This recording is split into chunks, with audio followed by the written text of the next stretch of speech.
Howdy do. How's things? It feels like it's been forever, dude.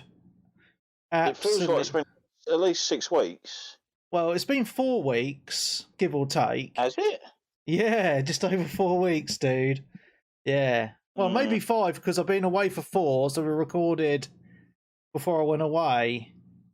So, no one's had all the non-patrons haven't had a full show for a month.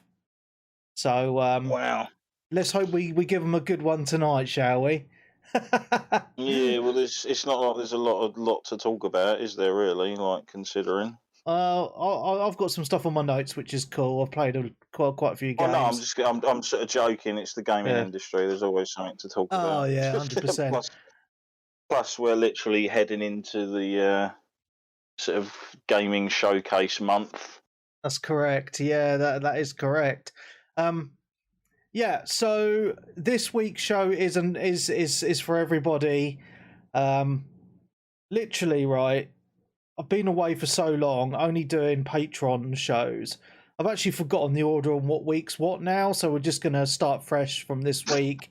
This week's for everybody, and then we'll just go in that order. So next week patrons, and then the week after for everyone, and go like that, because there hasn't been a show. Instead of giving it a number, just say it's the first proper show of May, and then next week you can pick up with the numbers left off again. Oh mate, it's just I'll tell you what, it's so hard to record a podcast without all your proper equipment, because obviously I went away. I was in Australia for 4 weeks.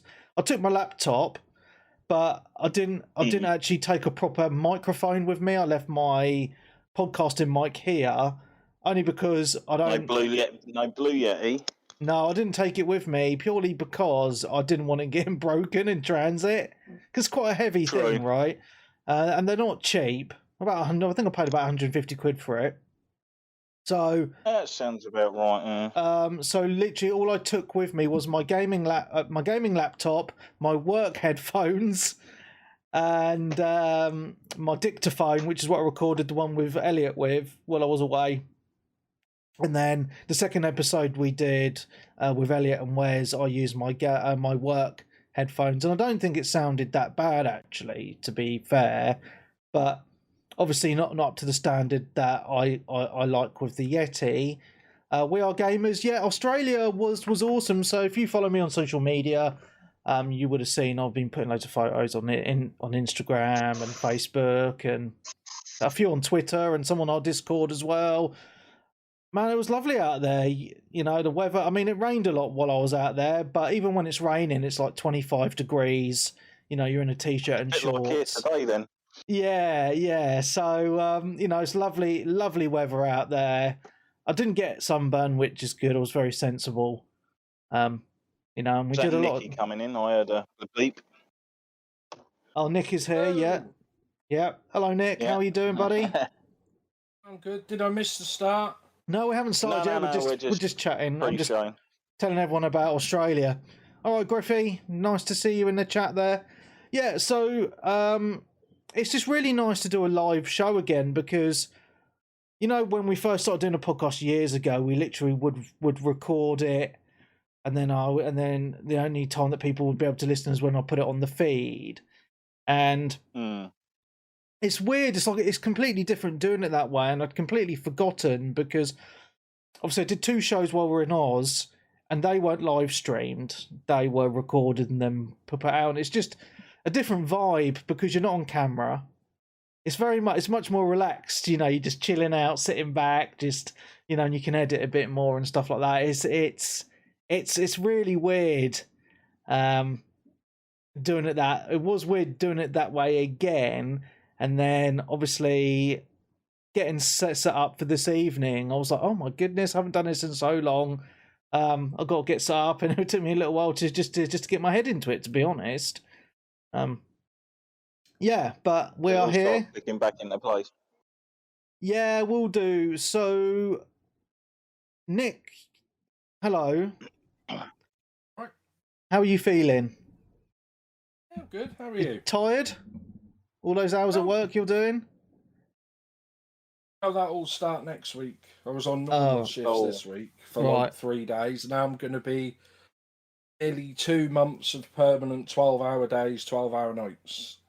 6 days Okay, a week. so I'm guessing with that crazy work schedule, you're not going to be on the show for a little while. No, not for a bit, because I don't get no time to play anything. Like Yeah. in a week if I'm lucky.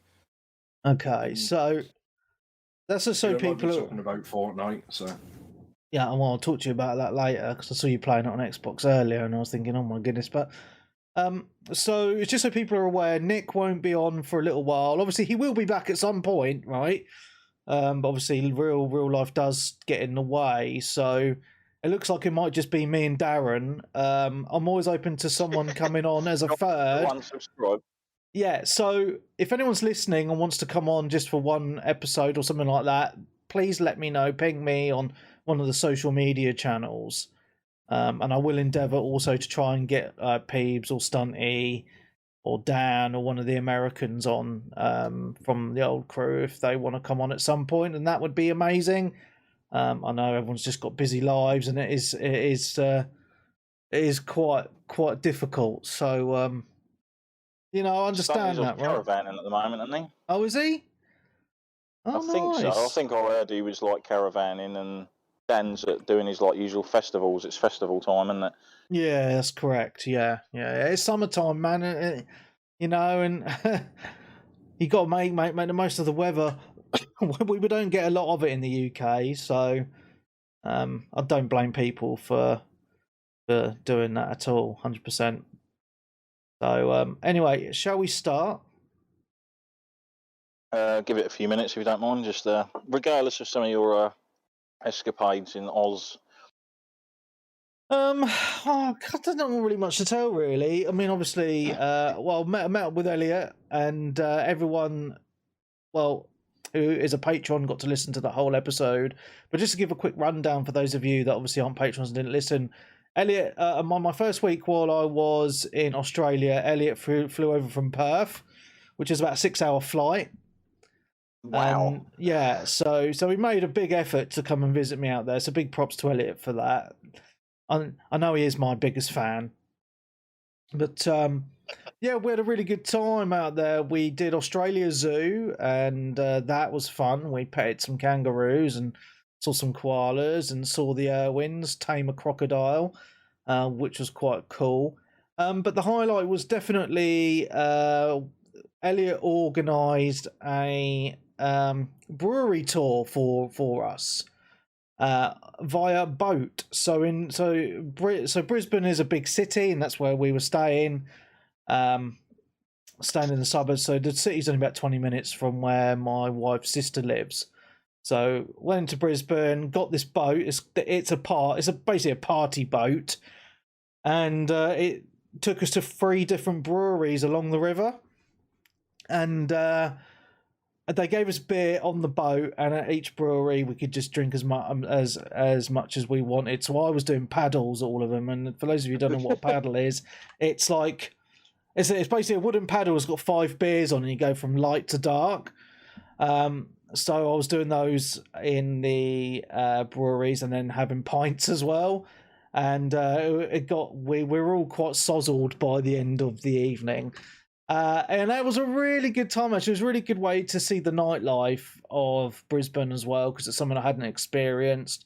Everyone else on the boat was really, really friendly. We had a really good time, and we did a lot of drinking that session, and it was a lot of fun.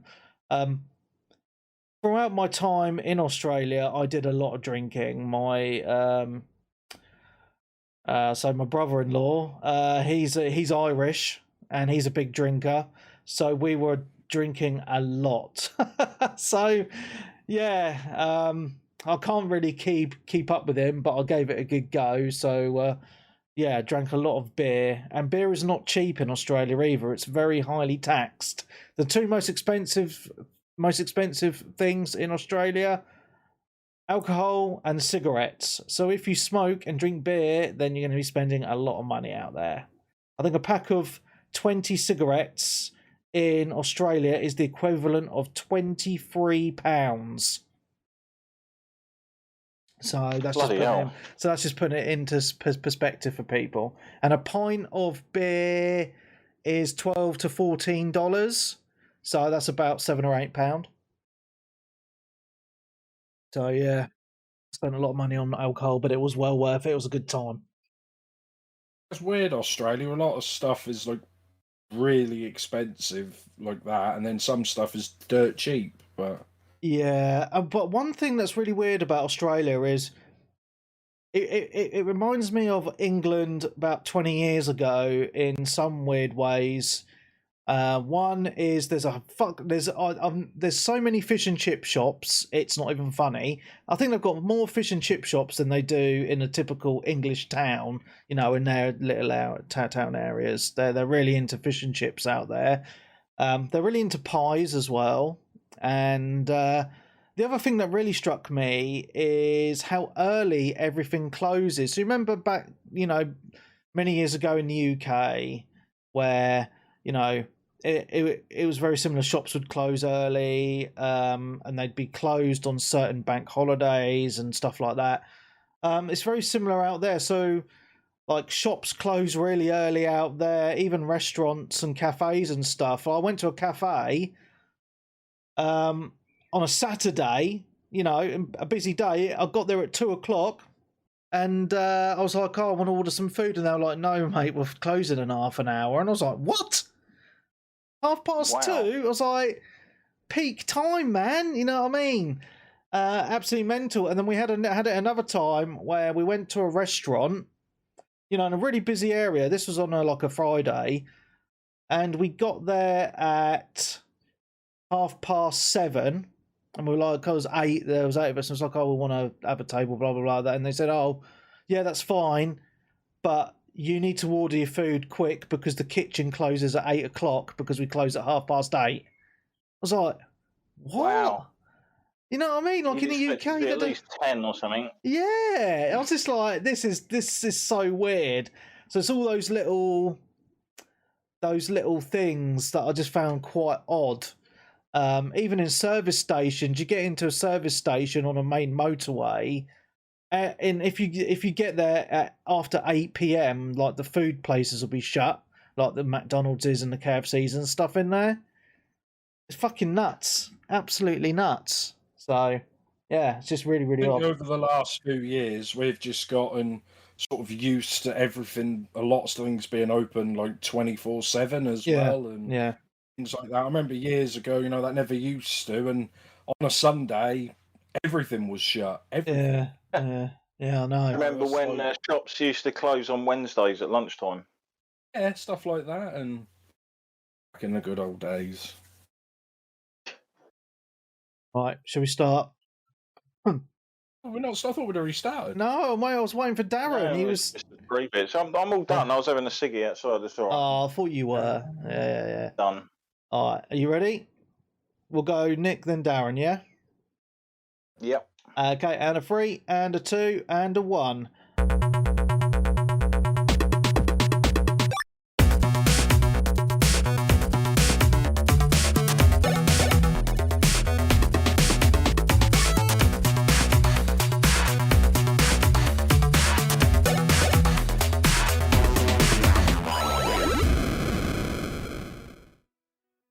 Hello and welcome to 360 Gamercast, episode 120 for Tuesday the 17th of May 2022. I'm your host Mark Webb, gamertag Pearson ID, Steam ID, Webby 360G, and joining me on this very fine evening is... Limp on the Barbie! Nick Fights. It's been a while since I switched. How's it going, lads?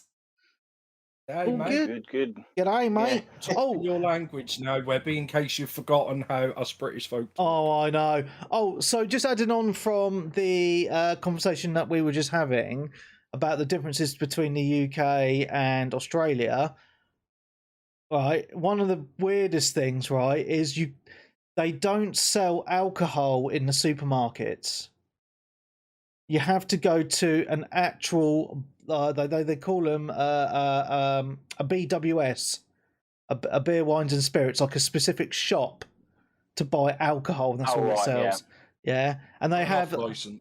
Yeah, but that's all they sell is alcohol. And then if you want to buy cigarettes, you have to go to a tobacco shop.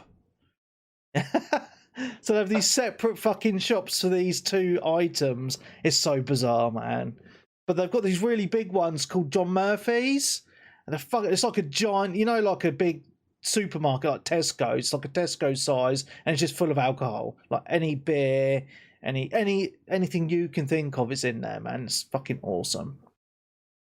Yeah, because if they don't do that, Webby, if they start selling alcohol at the supermarkets, then all the pubs are going to close, won't they? Well, yeah, but also it's just their weird laws. Well. It's just their weird laws that they have. I think just the way that they sell alcohol is odd. I'm just saying that's what's happened over here, and a lot of since we started selling stuff like that in Tesco's and stuff like that. A lot of the local pubs have shut down. Yeah, well, that's why they make rules for that over there. Yeah, but it's all just tax, isn't it? I mean, alcohol is expensive, right? I mean, here it's like a £5 a pint, £5 to £6 a pint, depending on where you are. In Australia, it's about the equivalent. It's roughly £6-7 a pint out there, so it's not too much of a difference in the pub. But it's certainly more expensive to buy, the bottled beer, can of beer out there, 100%. But yeah, it's just really, really odd that it's like that. Anyway, yeah. So I'm now back in the UK, and I landed on Thursday. I got home about 7:30 in the evening Thursday, and then I was back at work on Friday morning. So I had a really big shock to the system to get my sleeping schedule back in order. So it's taken me a couple of days to feel normal again. I do actually feel normal now. But it's just really odd being on another time zone like that and trying to talk to all the gaming crew on Discord and stuff like that. And, yeah. But the main thing with jet lag is obviously your body adjusts to the time of a country you visit across the globe.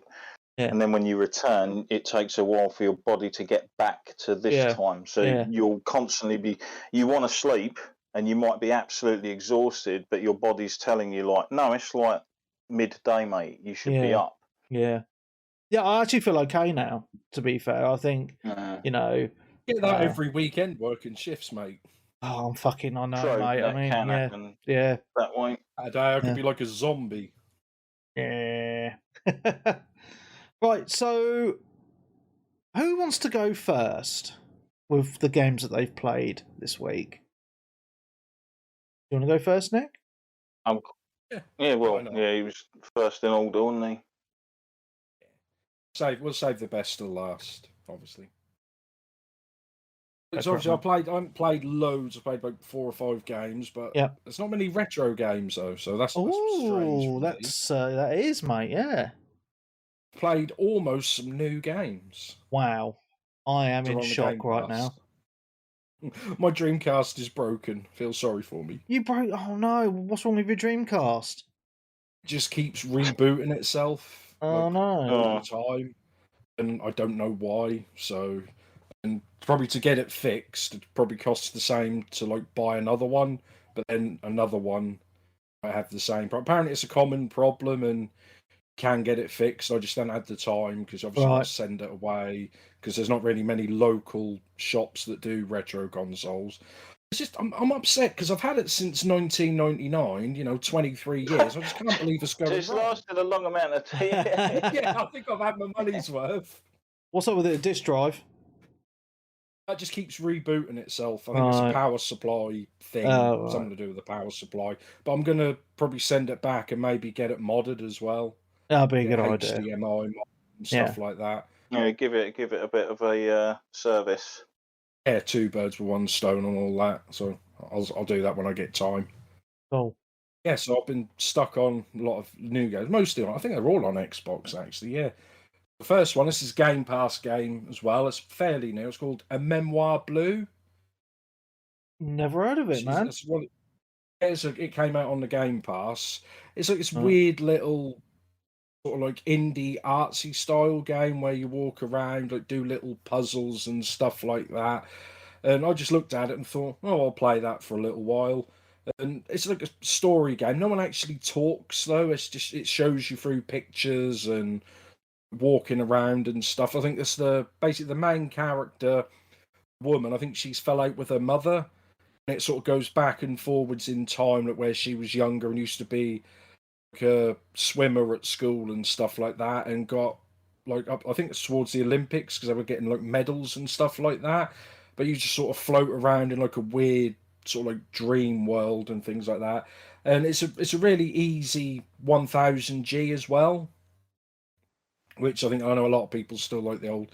Well, now you know it's going to be on hunters. Peebs' freaking list in a couple of days, don't you? Yeah, you can probably get 1000G in less than an hour easily. Oh my It's just little God. things like, I mean, you've got it up on there on the Twitch chat. If anyone watches it on the Twitch, it's like you move ice cubes and stuff like that, and then the next cutscene will start, and then you're at like a train station. You have to like pick up the money, put it in slot, get your tickets, punch the tickets and stuff, and then you're on a cutscene on a train, things Right. like that. Okay. It's a nice little game with music and stuff like that. Nothing outstanding, but I think it's a fairly cheap game as well. I think it's less than a tenner, like if you were to buy it anyway. Okay. Yeah, it's a nice little game, so that's not too bad. But I'll move on from that because I've got a really good game coming up next. All right, cool. Go for it, dude. Marvel's Avengers. Oh, really good game. It's really good. I know you said, oh. I know this game got a lot of grief when it came out, didn't it? Because it apparently was broken and buggy as hell, and you could just walk around and like fall through the scenery forever. And even now, I think they've fixed a lot of the bugs, and it's got a Series X PS5 update. The graphics are awesome in this game. Just really, really good. The microtransactions, yeah, that's sort of peppered with them everywhere, but you can pretty much ignore that whole section. But I mean, I think a lot of people, they had to get through the first like 2 hours of the game. Right, because okay. basically you start as a new character, which you see on screen, which is Miss Marvel. She looks like Stretch Girl from The Simpsons. You know, remember that episode? Much, I think. It's like Mr. Fantastic powers, basically. Yeah, that's pretty much who they're kind of, but they're just the fists, which make her fist bigger. There's fists, legs. You can get taller as well, so it's sort of cross between that and sort of Ant-Man and stuff like that. But you play as her for maybe the first 2 and a bit hours of the game, which I think a lot of people didn't like. Right. Because I mean, we all saw the trailers, didn't we? Where you saw all the Avengers fighting over the big bridge. I think it was like the San Francisco something bridge. I don't know what it's called, but the big Golden red Gate one. Bridge. The Golden Gate Bridge, was it? I don't know if it's red. That can't be golden, can it? It might be. I don't know. It's red, but it's called golden, I think. Yeah, but basically you start off the beginning, the tutorial, and you go between all the Avengers. And I mean, I'll say spoil it. It's right at the start. Basically, all the Avengers are there, sort of together fighting, and someone actually wins and set off a bomb, kills Captain America as well, because Captain America tries to stop it and doesn't. And the bomb that goes off is like it makes everyone get superpowers within like a radius, if you see what I mean, and also done a lot of damage. So, and as usual, how governments work, they blamed it all on the Avengers because they didn't stop it. So the Avengers disbanded, and then you spend the next 2 to 3 hours playing as Miss Marvel, but then you basically go and find all the Avengers to help again. Right, so you go through okay. and find Hulk, Thor, and people like that, and you start mixing between all the Avengers, and you can pick who you choose as well, who you play as well. Is really Spider-Man cool. in it? No, that's a PlayStation exclusive. Only. It's just some there's a lot of like time trial missions and stuff, because when you get to a certain bit, you're on like the Avengers ship, which you have to fix once you get Tony Stark, and there's like a big table where you can look throughout the globe and stuff like that and pick your missions. I just did the basics, the story missions. I didn't do any of the side stuff. I just played through the main story because I wasn't really interested. But there's a lot of missions if you could get your money's worth, especially if it's on Game Pass, and I thought it was pretty good actually how they went about it. I think Thor was probably one of my favourite characters. They're all very similar how they control, like the buttons you press would do the same things, and there's an upgrade system as well, which you can either just press auto upgrade or you can go in and try to make it a little bit more difficult if you want. I just obviously just pressed Y to auto update everything. But I think my favourite character was Thor in it as well, because obviously he had his hammer, and there's a few moves in that like where you can upgrade, and you throw the hammer like pretty much like what God of War where they took that from. It hit the bad guy, all the big robots or whoever, and it just pin him to the ground, and they'd just be like, help me, I can't move. And then you just run up to him and just start beating the crap out of them when I'm laying on the floor because they couldn't move because the hammer was on their chest and stuff like that. Oh, nice. It's a good game. I mean, even if it's not on Game Pass, you could pick it up for a tenner, brand new and probably cheaper second hand if you looked on eBay. Right. It's definitely worth that. It's had multiple fixes and add-ons, hasn't it? It's had like the Black Panther DLC and other things but the problem is, right? It's like it's the same with Battlefield, right? Because it launched in such a shit state, that game is always going to be tarred with that brush, and even if they fix it to make it the greatest ever. Yeah, it was. I know a lot of people were put off by the microtransaction stuff that they came out with and saying, oh, it's a games as a service, because not everyone's got time for that kind of thing. Yeah. To be honest, with those always updated sort of games, there's only, like we said before, there's only so many that you can really play and get into. Yeah. And then you feel like you're kind of locked into them. I mean, the only ones I really saw was like the costumes and stuff. I think they gave you a couple. There was all the usual, like, if you... Yeah, I know in America they had specific... I think here they had an outfit tie-in with, like, Sky. If you had, like, Sky broadband or something, you could unlock special outfits. So stupid. It was Virgin Media one. I think it was Virgin Media. Yeah, it was something like that. And then there was a drinks promotion somewhere else, and a certain store were doing a certain thing. And it's just kind of like, oh, fuck it, I can't be bothered. Sometimes when you see that kind of thing. That's the thing, when they try to have their cake and eat it too, or I don't know sure what that means. And it's not necessarily like you say that it's a bad game, it's just the way it's been marketed and done. Like the business model they use for it has been in its detriment. Well, it never reviewed well though, did it? But because all the reviews said that all the characters feel exactly the same, just with some different moves. I don't say they feel the same, but the moves would be same sort of buttons and stuff. Like if you're playing as Thor, you can unlock a move, where you jump up, press Y or hold Y, and then you'd fly down, with the hammer and, hit the floor and send everyone flying. Where you do the same as Iron Man, but he'd punch the floor and Hulk could punch the floor, things like that. So they are sort of the same character, but I suppose that's all you were going to get, really, weren't you? Because if you wanted a full-on one-person, they ain't going to be able to make 7 or 8 different games, are they? No, true. Play styles for everyone. Because that would have taken... I mean, that's like saying, play Battlefield. Well, why doesn't everyone walk differently and shoot differently? And, that's sort of what it is. But I just thought it was really enjoying and on Game Pass and for a tenner. And if you enjoy... like the Marvel movies and stuff like that, and just for the story, it's okay. I found it fun. Well, that's fair enough. If long as you enjoyed it, mate, yeah, that's fair enough. It's a good story. I mean, there's a couple of difficulty spikes, which you don't get as many of them these days as you used to years ago. Yeah. Where you think, oh, why isn't this working? But as soon as you get through that, then all of a sudden everything's easy again. Mm-hmm. Yeah. There's a few like big robots that for some reason you just can't them, and obviously once you sort of most, towards the end of the game, you don't just play as one character. There's, another two in your party. Right.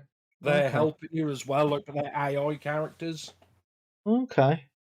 Just good, because I know you talked about Guardians of the Galaxy, so I thought, I better play Avengers. Guardians was freaking awesome. So good. I think that's... I might be talking about that later. That's why I sort of went, because it's another Marvel game. Yeah. I think they learned from their mistakes with this. Yeah, I think so too. A better Marvel game, but maybe it's too late. I don't know. But that's what happens when you release a game broken, especially with social media. You make everything seem 10 times worse than it actually is. I mean, because they were saying how Cyberpunk was the most broken game ever in the world, but you and a few other people I know played it said it was all right, wasn't that broken? You see stuff on Twitter and Facebook, and then we'll just believe it, and then, like I say, they never really recover from it, do they? No, that's it. That's good. So, like I say, played through and beat that, and then I've gone on to Nintendo Switch. Played this about a year old. Was it Super Mario 3D World plus Bowser's Fury? Oh, okay. Yeah. That was. I mean, this was originally I think it was a Wii U game, but they've added the Bowser's thing in. I haven't played the Bowser's Furies bit, but I just basically played through the whole game co-op with one of my mates, Cybernator. I know, and because we played it through just co-op. The problem is we just kept dying all the time, mainly because we kept picking each other up and just throwing each other off the edge of the map and stuff like that. Which you got to do when you're playing co-op. You can't make it easy for yourself. Yeah, but that's a great co-op game. I don't know if it's a great co-op game. I think it's good to couch co-op with your kids because it's just chaos and it's just good fun, Yeah, the only thing I think is it struggles a bit multiplayer with like the map, the camera angles and stuff like that, because it's trying to get both of you in at the same time, and you can both control the camera as well. Oh right, I've never noticed that. And sometimes it zooms out. So if I wander off to the right, and the person I'm playing with isn't there, then all of a sudden he'll sort of not die, but go into a little bubble and sort of zoom over and land next to, if you press A and stuff like that. Just some of the trickier levels. I think, because you've got it up on Twitch now, you're actually closer to the character than you would be in multiplayer. Right. Oh, okay. So for some of the trickier jumps, like a jump, slide here, another jump, a quick jump, and then double jump, stuff like that, all within a few seconds of each other. That's a bit harder to player. Right. Oh, okay. Struggled a bit. But then we ran out of lives, which is not the end of the world. But there's an exploit in that which goes all the way back to the Wii U version, which I think is on the first level. You can basically get within about 10 seconds, about 30 seconds in the first level, you do a little glitch where you like bounce up and down on a green shell between a wall and a rock. You land on it, and it, you get points like 100 points, 200 points, 400 points. Oh, right. And every 1,000 points, you get an extra life. Oh, I did that twice. Ended up with like 900 lives. Excellent. So I thought, and then I think we had 900 and something lives, and then when we finished the game, still had about 500 left. So I don't know if we could have done it without that. But it's normal Mario. If you've played a 3D Mario game, where it is. It's a good little game. Like I say, I think if you were co-op and a couch co-op might be a bit easier than online. Yeah. Because Nintendo Online is terrible. Yep. It's probably one of the worst online experience. It took us about 20 minutes to actually get in a game. Oh, bloody hell. Don't just click your friend and say invite to game. You have to do all this weird stuff. You have to launch the game, go into a setting, find a setting, then click go online. Then I have to create whether it's a private or a public party, then type in a password, so then tell him the password so he could find me. I was like, oh. And also, it was at some points, it was laggy as hell as well. It's Nintendo. We've played on Xbox, PlayStation Online before, and we've both got really decent internet, so it wasn't anything to do with the internet. It was just this game. Yeah, I know, yeah. Nintendo games in general, but I'm trying to remember. I remember I enjoyed it because I was playing it co-op. I think I've only beat maybe 2 or 3 Mario games in total. I think Odyssey, this one, and there was one on the 3DS as well. Right, yeah. I think that was 3D Land or World. I can't remember which one that was. But the only thing really good is if you get really, really bad at the game, at the start it'll give you if you keep dying, it'll give you a little cat suit, like an infinite lives cat suit or something. Or Oh, right. I can't remember. Nub mode then. Pretty much, and I was like, "Yep, we'll do that." I think we got stuck on the main boss as well, like Bowser, and there was a few like fights with him, which is fun, where he's in a car or a train or something, and you're sort of running behind him. He's chucking out like fireballs and stuff, so you dodge them, and then he chucks like other balls, and you have to kick him back at him like footballs, things like okay, that. yeah. It's usual, and other bosses like jump on his head 3 times. That's done. But they also had these modes with you both made control of a Toad character, right? And you basically had to collect all the is it the red stars? Because to unlock all the levels, you have to have so many red stars, and there's like 3 red stars hidden between each level, and some of the other levels, like these Toad levels, there's like 5. Right, yeah. But it's like a puzzle. You have to go up here, down here. But the only thing difficult was, like I said, you have to control the camera. It's a bit like, what was that game on Xbox where you controlled the like the world, and you could flip it round completely, and you could go up and I'm trying to think what that was. That indie game. No idea. I think what that was called. But it was similar to that sort of game, but that was just like the whole level. But it's really fun. I mean, I don't know if they've finished because there was a recent sale on 3DS, not 3DS, on the eShop just lately.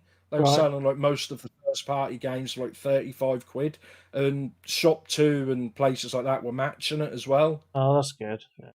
Because Nintendo very rarely have anything on sale. Oh no, yeah, it's a pain in the ass. So it's probably finished now, but yeah, it's all right. It's a good little Mario game. Cool, man. Well, I'm glad you're enjoying it. Well, I finished it. Good. So finished that, and then I played another Game Pass game, but it's a game I liked the look of last year when we did the E3 show, and I think you've played it as well, Webby. It's called Lake. Oh, so good. Yeah, man. Yeah, I really enjoyed that. It's just a little. I mean, so I didn't stream it. I just played it sort of off stream, just to relax and game, float around. I mean, because you used to be a postman, didn't you? I was for a while, yeah. I don't know if that brought back memories of that, but it's just stuff like that. It's a good little. The art style. It's kind of a Life is Strange sort of art style, isn't it? Yeah, it is. Yeah.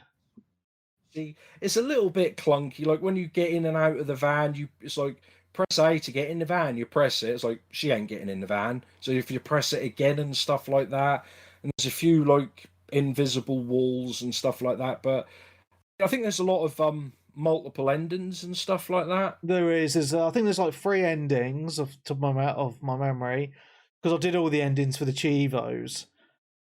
Did you? Yeah.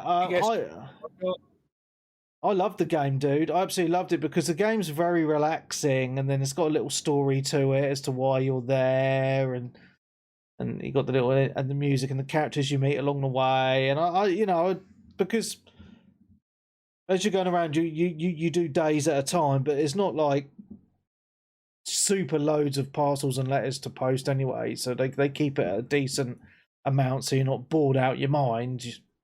Plus, it's not a time limit either, so it's not like you're on a time limit to deliver the parcels. Yeah, it's stressful. You could just float around and take ages, because I didn't notice until but there's also, I think you probably did it as well for an achievement where you get the camera, so you have to take pictures of stuff as well. Yeah.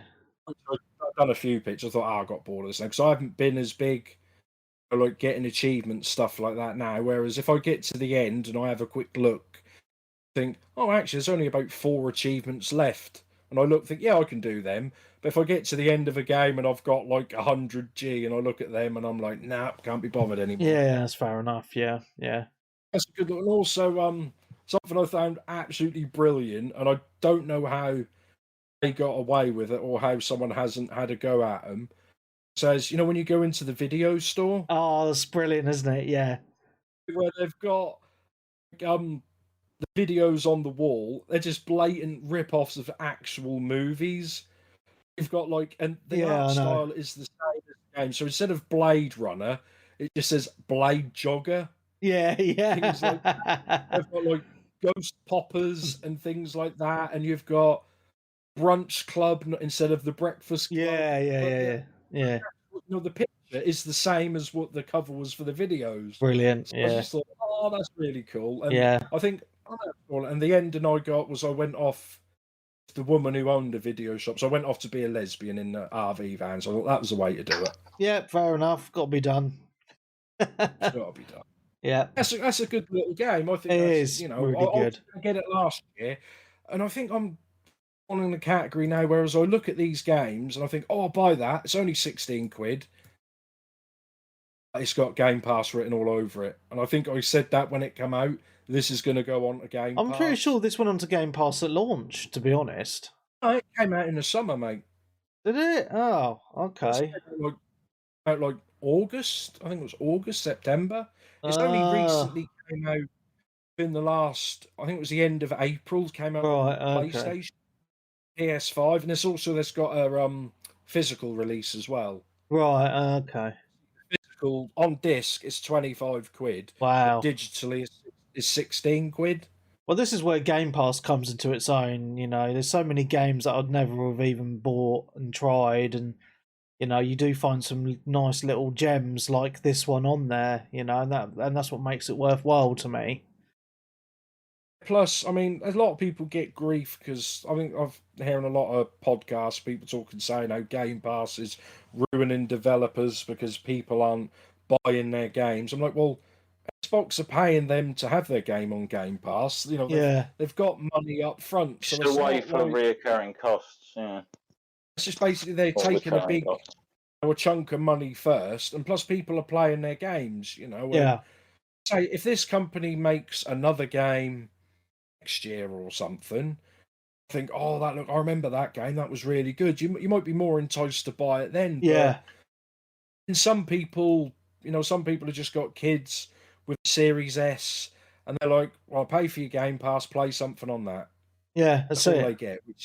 Which is fair enough. I mean, I was probably the same as you, Webby, when I was little. You'd get a game or two for your birthday and a game or two for Christmas, and that's what we had all year, didn't we? Yeah, that's it. Yeah, 100%. I mean, I'd like to have I'd like to have Game Pass back then, wouldn't you? Yeah, 100%. I'd make those games last.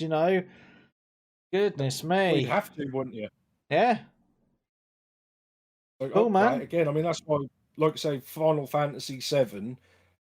We didn't have achievements back on PS1, did we, or nothing like that? But didn't even have any fucking. There wasn't even any internet. It took me months to finish Final Fantasy VII. I had no guide or anything. Well, I bought the guide in the end, but eventually. But stuff like I'd go through the whole game, unlock everything, all the summons, all the bosses, level 100 for everyone, things like that, because it's the only game you had. You're like, Final Fantasy VII or Tekken 2, and that's what I had for 9 months. So you think, it's what it is. Yeah. Cool. What else you played, dude? So that's good. And I know you love talking about Fortnite, so I've been playing more Fortnite. Fucking hell. What is going on? What is going on with you lot and fucking Fortnite, you fucking weirdos? Let's tell you what it is. I'm playing a lot because it's cross-play and it's free. Basically, we're all playing, talking in Discord or stuff like that. And basically, no matter what anyone's got, everyone can play, and it doesn't cost anything. You don't even have to have Xbox Live or PS Plus to play that online as well. Oh, I just don't. I just don't get it. What? Plus, okay, fair enough. If you're enjoying it, it's fun. They did a Star Wars update as well, so you got all lightsabers and stuff like that, and the guns. I've got to say, it's just a fun little game. Is the building still out of it as well in a minute as well? Well, they've got no builds mode. I mean, they had that apparently years ago when it first came out. I think the building put a lot of people off. Right. I say a lot of people off. Other people would actually spend money on it. I think it put them off a little bit. Right. I don't know why they do, because they always used to do that in Warzone. They used to like add modes, and people used to really enjoy that. And 3 weeks later, they'd take it all out, and you think, well, now it's gone. I don't want to play. The annoyance with the live service model. And then they put it. You've made that. That's in the game. Just leave it in the game. Like, how hard is it just to leave that in the game? It's content. Why are you taking it away? Yeah. I think they're just doing it deliberately, so when they put it back, you come back, and then it's just a way of control, I think, and trying to get you to buy stuff. I mean, to be fair, I did spend some money on Fortnite. Nick. Let me finish. However, when I spent it, there was 2 weeks when they were giving all the money that they were getting from Fortnite to Ukraine. It's basically charity, wasn't it? So I thought, I'll buy some V-Bucks then. You can do it, but then that's one where it's if you complete Battle Pass, you get enough, V-Bucks to get the next one anyway. Right. So yeah, it's a good fun, mate. Webby, you're gonna it's for 12-year-olds, man. I can't believe you're playing it. I'm disappointed in you. Get on it, Webby. You know you want never. To. And recently, I've been playing. I suppose this is retro. PS3. I'm playing Black Ops 2. That online. You are old school. So I was playing with Macca and my mate, Macca, and my mate Liquid. We were trying to get that to work. I think it took us about 45 minutes to actually get it to work. Wow. Still got updates for the PS3. Bloody hell. It's just like a weird update, and it forced you to do this sort of special login thing. And actually, it didn't for me, because I think I've already done it. I think it's that, that 2-step authentication thing. Actually brought up a QR code you could do on your phone, and I thought, I don't think QR codes existed when this came out in like 2007, did it? It's weird because that's the kind of thing that happens when you look at your console and you just think, "Oh, fuck off." Yeah, it's really to play a game. What is this? No, it's fucking bollocks. Modern Warfare 3, so there's like updates for that, because you still don't have to pay to play PS3 online. Right. It's still free, like it was, back then. Yeah. So we tried to get Modern Warfare 3 to work, and we kept we're all in. How do I invite into a game? Which was a pain in the ass. You had to hold a button, look on PlayStation. So are people still playing this game on these older games online then? I couldn't get Modern Warfare 3 to work. But then when we got that, Webby, from what you played the other day. Well, I'll be talking about that in a bit. But like these older CODs on these old systems, I'm surprised they're still alive, to be honest. There's a lot of games that still have people playing them. Like, you'd be surprised. Like, you constantly heard, obviously during the kerfuffle for Battlefield, loads of people going back. There's still people playing like the old 1942 and that, no doubt. Madness. So we finally got Black Ops 2 working, and obviously there's a lot of maps in that were in Cold War. Right. Like, you remember them. Yeah. But playing those with the old graphics, because we always seem to remember stuff looking better than it was. Oh, yeah. Oh, God, it looks awful. It looks like I'm playing Cold War, but I've just smeared Vaseline all over my eyes. You know what's really weird? Because I've been online today looking at my friends list and stuff, and I've seen quite a few people are playing Vanguard now. I don't know why. I don't know why this certain. Did it go on sale all of a sudden? Well, the gold edition it just comes up as Vanguard for the Warzone, possibly. No, it doesn't. It comes up as Modern Warfare for Warzone on the Xbox. Right. I have noticed here that the gold edition of Vanguard is on sale for £50, and that is normally £100. So it might be that. I don't know. Give them £10 for it. Yeah, I just wasn't sure. I just wanted to throw that out there. I don't know why it seems to. I've suddenly seen people on my friends is playing it, because I don't think it sold that well, and it didn't review very well. So yeah, it's a bit odd. Oh, it sold decently. I think it was the biggest selling game of last year still. Okay, I thought it was the worst selling COD since 2007 or something. Yeah, I could be wrong. I just obviously, because there's other. I think 20% of COD sales, like the normal sales, will still be the biggest selling game of the year. Yeah, true.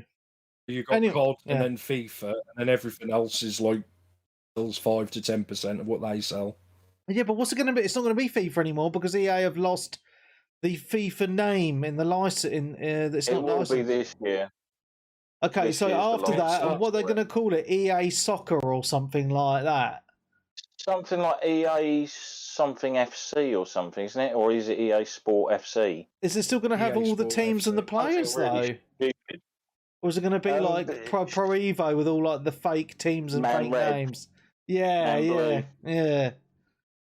That would be quite interesting. Yeah. Okay. Anyway, what else you played, Nick? Anyway. So we finished that. We couldn't actually get into a multiplayer game online. It said there was 600 people playing online, but all playing team deathmatch. But for some, because 2 of us were in the UK and 1 of us was in America. Right. Plus, so I don't know if it was something to do with that. Like we all got into a party. We clicked like find a match, and all of a sudden someone got kicked. Stuff like that. So we just played private matches, and we actually had a lot of fun playing that, because that reminded me of, like, you know, we used to play couch online, you know, like GoldenEye 64 and things like that. Yeah. And around us, me and Mac are running around, like shooting each other, and he's like, oh, like shouting and swearing and stuff like that. That just might, you know, I actually had more fun playing that for like an hour than I probably had for playing all COD multiplayers probably the last 5-10 years. Fair dues. What else you played, dude? So I tried Apex Legends, and I played like 3 games and I uninstalled it because it's crap. Fair enough. Not to you. It's just too twitchy, and the guns all shake everywhere, and it just, you have to land, find all your guns, but then you have to go through all different coloured ammo for what guns you've got, and you don't just walk over them and pick them up. You've got to sit there and hold X to pick it up, and I've noticed this, you know, playing Black Ops to newer games like that. Yeah. The newer ones, there's just so much stuff going on screen, so many, you know, like lights, the better textures and stuff like that. Sometimes you can actually see a character like 20 foot in front of you, he's standing, and you can't actually see him because there's just so much stuff going on. Yeah, I understand that. Yeah, yeah. Like I say, the older blocks too, you know, like they've still got the maps now. You can actually see, you can see the person straight away. They sort of stand out in front of where you're going. Whereas these games, they just blend into the background. Yeah. I know what you mean. Yeah. And it's just like, nah. And then they were like, oh, if you buy this and buy that, now, so I deleted that. Oh, fair enough. That's me done. Wow, that was quite a lot, actually. It's been like a month. If you'd have been there, I'd have had like 1 game to talk about. Yeah, all right, fair enough. So what about you, Darren? Played quite a few games since I was last on. Cool. I completed and platinumed Ghostwire Tokyo. Oh, excellent. I haven't actually played that since I got back. It's a pretty easy platinum, to be honest. It just involves you doing all of the busy work that's in the game. Oh, fair enough. Really enjoyed it. I don't know if it's that long, to be honest. It's not like a hugely long game, but that sometimes is good because it doesn't outstay its welcome. But the parts of it that it does good, you wish it did that more, if that makes sense. So there's parts of the game where, like, your perspective's played with, as well as obviously the sort of allure of like having a sort of city mapped out. Yeah, I mean, it's got a really good story from what I played, the first few chapters anyway. The story's probably the weakest part. But it does a pretty damn good way of sort of setting an atmosphere. Yeah. And like I say, one of the only things I did not like, which I mentioned, was the Tengus. The noise is too loud. Oh yeah, the flying ghosty things, aren't they? The squawking. It just gets annoying, and it kind of ruins the ambience of everything else around you. Right. Yeah. But I suppose it does add a little bit of freakiness. But there's been a recent update to it, so I don't know whether things like that address those issues. Oh, okay. But yeah, really good. probably definitely one of my favourite games of the year so far. Excellent. Oh, that's a really good recommendation then. Get back to that. But I'm into all of that kind of folklore and Japanese sort of stuff. So it's just like it's really good at that, what it does. Yeah. Awesome, man. Yeah, where else do I begin? Oh, I'll mention while I'm on the PlayStation stuff. Vampire the Masquerade Blood Hunt. Okay, go on then. It gave a go when it came out. It's a free-to-play game set in the Vampire Masquerade universe, and it's basically a battle royale, but it's only something like 46 player. Yeah. So it's not like the usual 100 players, and the shrinking map location is Prague. So it's like a sort of like nighttime Prague. So the setting's decent and interesting. And there's parts of the game that kind of grab my attention, like you can go into shops and like steal armor and weapons and stuff like that. Mm-hmm. And there's varying vampire clans. Each character sort of like selection has 2 different abilities. Yeah. They're not like sort of overpowered, so you'll have like one class that can fire out like a sonar pulse to a zone, which will alert you if someone goes into that area, or another one's got like a giant leap, so you can leap. But it's literally all about the sort of like the movement, the momentum. You can literally run up the sides of walls. Yeah. Because you're obviously all vampires. You've got NPCs dotting around the world as well. Yeah, and that you can suck on to power up certain attributes. But if you do that while there's another NPC present in the line of sight, they will freak out, and then after a certain amount of time, everyone on the map will know where you are. Yeah, yeah. How are you finding it though, Dan? Because I actually played this in early access ages ago, and I didn't really think much of it. Yeah, Perhaps it's improved. Visually, I think it's pretty nice. Like it's definitely a game that the visual aspect of it sort of like caught my eye. Where I just thought, that's an interesting location, interesting idea. It's free, so I'll download it and test it out. Yeah. I'm sort of on and off. I played quite a bit of it when it first came out, and I've sort of tailed off a little bit now. And I just play it when my mates come on. Yeah. Like in trios, or they've added duos now as well. Is it crossplay between PC and PlayStation? It's crossplay between PlayStation and PC, yeah. Like you could. Why has this not come to Xbox? I don't know. I can imagine they'd want it to eventually. This might be one of those sort of like timed things. But for a free to play, it's like, come on, if it's a free to play and it's on the PC and that as well, you've just put it on everything, really. This is becoming a little bit of a common occurrence, I've noticed. Servers and stuff like that. Yeah. I've noticed that a lot of these games are coming to PC and PlayStation only, which is really, really odd. I don't know what's going on there. It just seems that Xbox is lacking a lot of this games. was a PC game originally, wasn't it? You said, there was a beta a couple of months back. Yeah. And people played it. But it's like as I say, it's like the Evil Dead game that came out this week. That's PC and PlayStation only as well. And that's crossplay. But I'm sure that's on Xbox. I don't think it is. Or is it on Xbox? Am I making things up now? I'm sure it's on Xbox. Oh, okay. I'll double check that. I think this is PS5 only. I don't think you get it on PS4. Yeah, it's PS5 only. Yeah, Blood Hunt is PS5 only. Yeah, But it's kind of fun. It's definitely worth checking out if you want an interesting sort of take on the battle royale sort of style of running around picking stuff up. You can sense like with like a vision pulse, like the locations of where objects are stashed. It doesn't obviously show you what they are, but if you see obviously a gold glow in that area, you know there's like a legendary item in it. Okay. I've won games. I've won sort of like trios. And then I've also spent a lot of time getting shot in the back, which is the usual classic for a battle royale game in my experience. Yeah.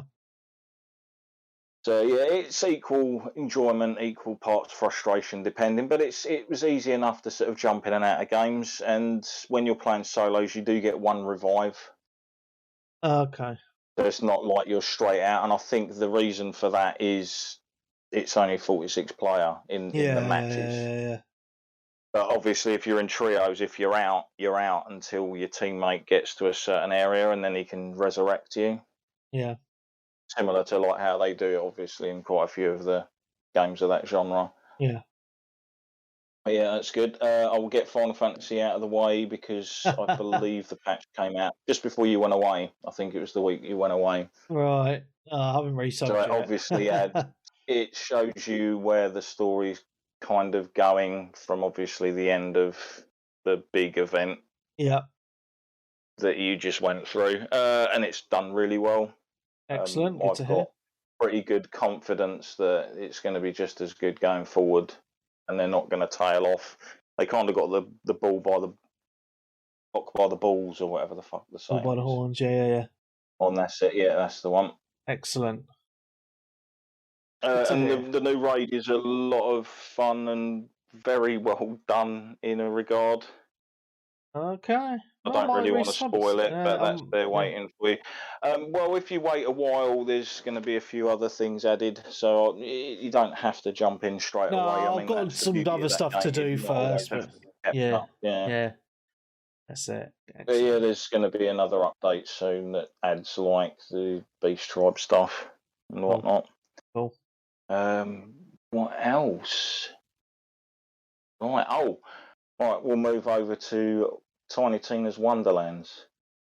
Oh yeah, have you been playing that single player or co-op? I've finished it. Yeah, I've finished it. Oh, in single player. Finished that as well. Yeah, just played for it in single player. Didn't really sort of like bother with co-op or anything. And no one else I knew really picked it up, as far as I'm aware, as well. It's a decent enough game. I'd say it doesn't feel as content rich as Borderlands 3 did. Per se, like when you finish the main storyline of the game, which is okay, I guess it's Borderlands fare. It's sort of humour and stuff aimed at sort of like early 20s people on Twitter. Okay. When you finish the game, you unlock these sort of like endless dungeon, which basically during the game as you play through it on the open board part. Right. You'll go into these things called encounters, and it just puts you into a zone, and then you get random waves of enemies attacking you. Right. The end game is basically that, but you can change difficulty and have modifiers and all of this bits and bobs, but there's no story or anything to it. And I was doing like the Chaos Chambers or whatever it's called. I can't remember the exact name for them, but it's literally just the point where there's no story, and it is... You're just kind of fighting harder enemies for higher drops, so you can do higher enemies. There doesn't seem to... There's no real goal. So it's just like, right, so I'm advancing my power level and everything else is getting harder to advance my power level again. But there's no reason for me to actually do that, so I've kind of just dropped it for the moment. That's fair enough. But it was fun. It was... fun enough little take on it, I suppose. I liked using the weapons that were kind of more suited for the game. Yeah. So like the pistols that are like a single-handed crossbow, or the sort of assault rifles that are like crossbows and stuff, and using the magics and that, rather than... There are the classic guns in there that just fire bullets and stuff, but I did try and mix it up and have some of the old school stuff and the melee weapons. I think there's a really good legendary you can get, in my opinion anyway. It's like a frying pan melee weapon. Oh, okay. That's pretty funny. But one of the perks on it is, whilst it's on your back and you're not using it, you get 90% bullet resistance from behind. Right. So it's almost like, wow, you've actually put something in that's like a shield that works as a shield. Wood. Nice. Excellent.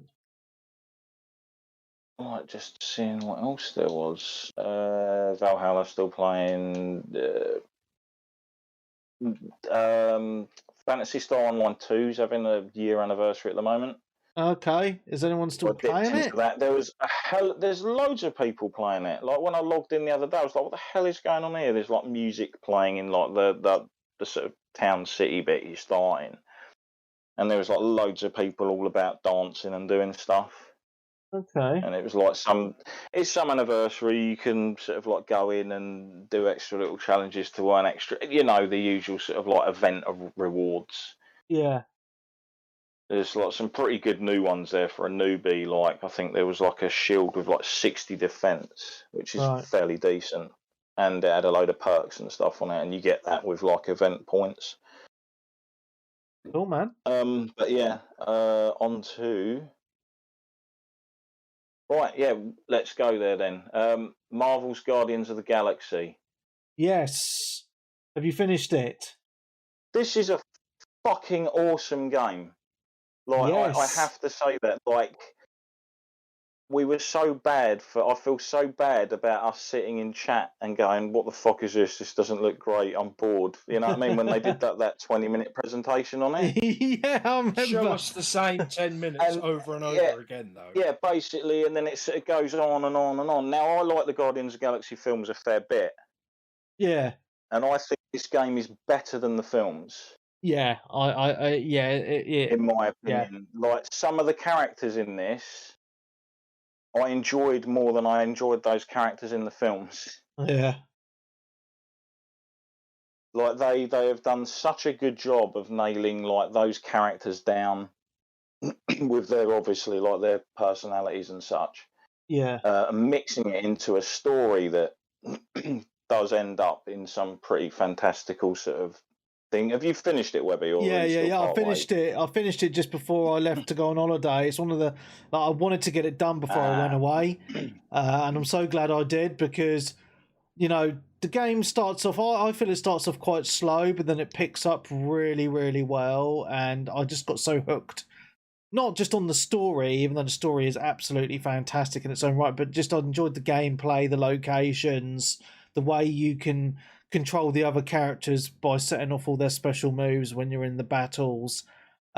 Just the way it's all designed and the music as well. It all comes together so well. It's such a fantastic all of experience. That 80s, like I chuckled from the start because it starts off like as soon as that started.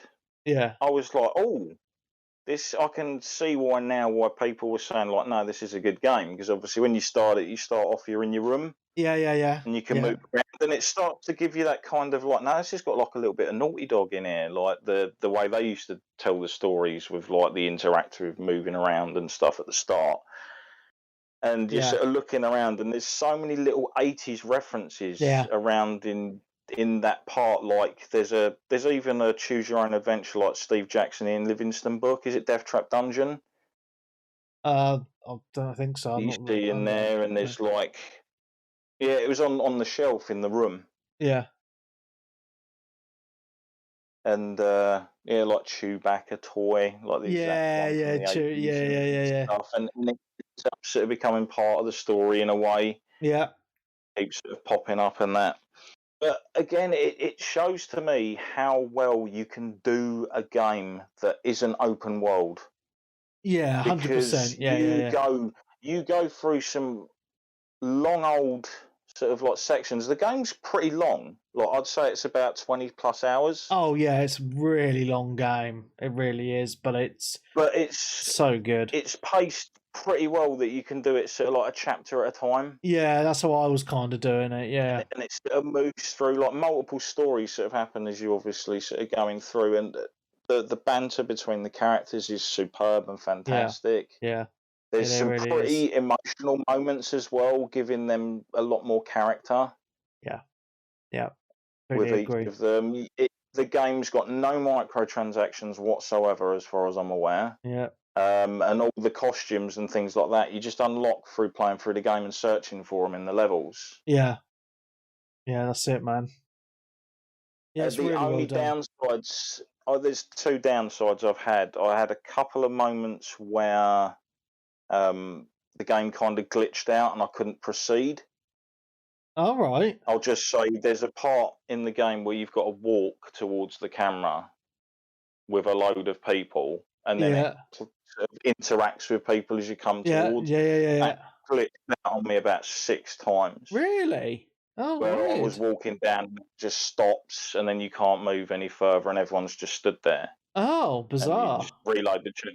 In the end, I had to shut the whole game down and reboot it to be able to proceed, because that was right, sort of like late in the game. Yeah, I know well. exactly like, where you were talking about. Yeah.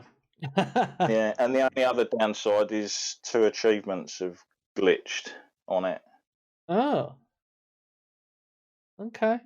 The one for picking someone up, Right. or like reviving a downed ally. I've picked them up by hand, and I've used someone's ability to pick up people that are sort of unconscious or out of action. Yeah. It hasn't popped. And the other thing I noticed was I was going through, I was a secret achievement missing, and as far as I know, every secret achievement in the game is a story spoiler one. Right. Oh, okay. Pretty much, and I was like, right, and I looked, and I was like, yes, one of the chapter completions, it hasn't pinged it, Right. even though the ones past it have. That's so like, weird. it's annoying. I mean, I'm tempted to do a new game plus because I enjoyed it that much. Yeah. I mean, it is great. I wouldn't want to play it against too fucking long. When you do a new game plus, you apparently get the option to turn on like a translation for Groot. Oh, so that's you actually cool. know Yeah. what he's saying. That's awesome, isn't it? Yeah. But yeah, no, I'm just thinking back to, and I generally had laugh out loud moments playing that game. Yeah, I did as well. Absolutely, the characters are so well done and they're really funny. Yeah. Fantastic game. Have you played this, Nick, or have you not played it yet? I want to, and you'll love it. I think you'll love it. But yeah, I will love it. I know I will. But because of the music, and because I don't get much time to play games unless I stream them, because that's not that often. The music would get me banned, and it has got people banned. There is a mode in there where you can streamer mode. So they just put generic music. I think it just plays like a band, songs that they added, sort of a thing. But it's annoying because there's some classic songs. Yeah, and I think the music makes the game. Yeah, it made the films as well. Didn't it? It's all just a nostalgia trip. So if I do, I think I'd have to just play it offline because it's just not. Yeah, I would, because there's even a scene with like, did you remember "Don't Worry, Be Happy Now"? Like that's playing while you're solving this weird puzzle. Yeah. With this other character that's kind of becomes quite amusing as it goes. It touches on, if you're obviously fan of the comics and stuff in general, you've probably bought this and played it already. But it does cover a lot more characters and stuff than I expected it would. Yeah. Yeah, it's great. Right, shall we move on to another game? Yes, let's. Right, and the last game I'll probably talk about is something called Chernobylite. Oh, you picked it up. Yeah. Oh, this game's awesome. I wasn't too aware of it until I stumbled across like a random video on YouTube that someone had put up where it was like kind of like you've not heard me talking about it then? Chernobylite on PS. Yeah, because it re-released recently on the Xbox Series X and they did PS5 with like updates with like increased res and the usual bells and whistles. Yeah. Kind of thing, and it looked interesting, and I thought that looks like it'd be quite freaky and atmospheric. I could really do with a nice, involving, freaky and atmospheric game, and yeah, it is so far. Yeah, carry on. You've I was just going to say played this a while back because it's an oldish game. I mean, I've got this when it was still in early access on Steam, so I've played it a little. I've not finished it actually.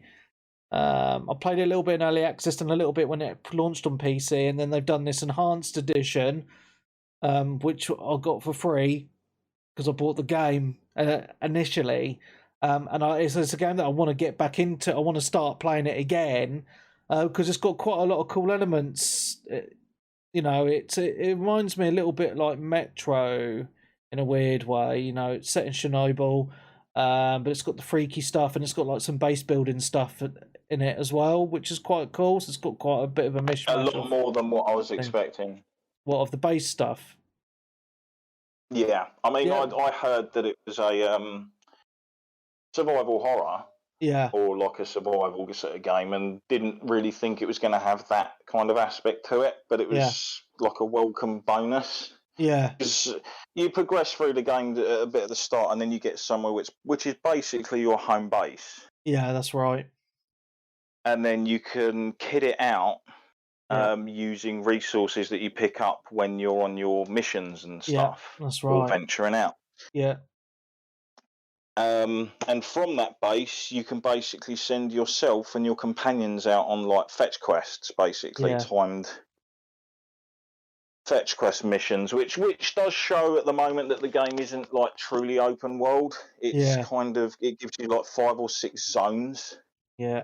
But they're fairly large. Yeah. That you get different missions in, and you'll basically go out on these missions, and you might be tasked with, say, recovering like a supply drop for the troops that are stationed there from the other faction.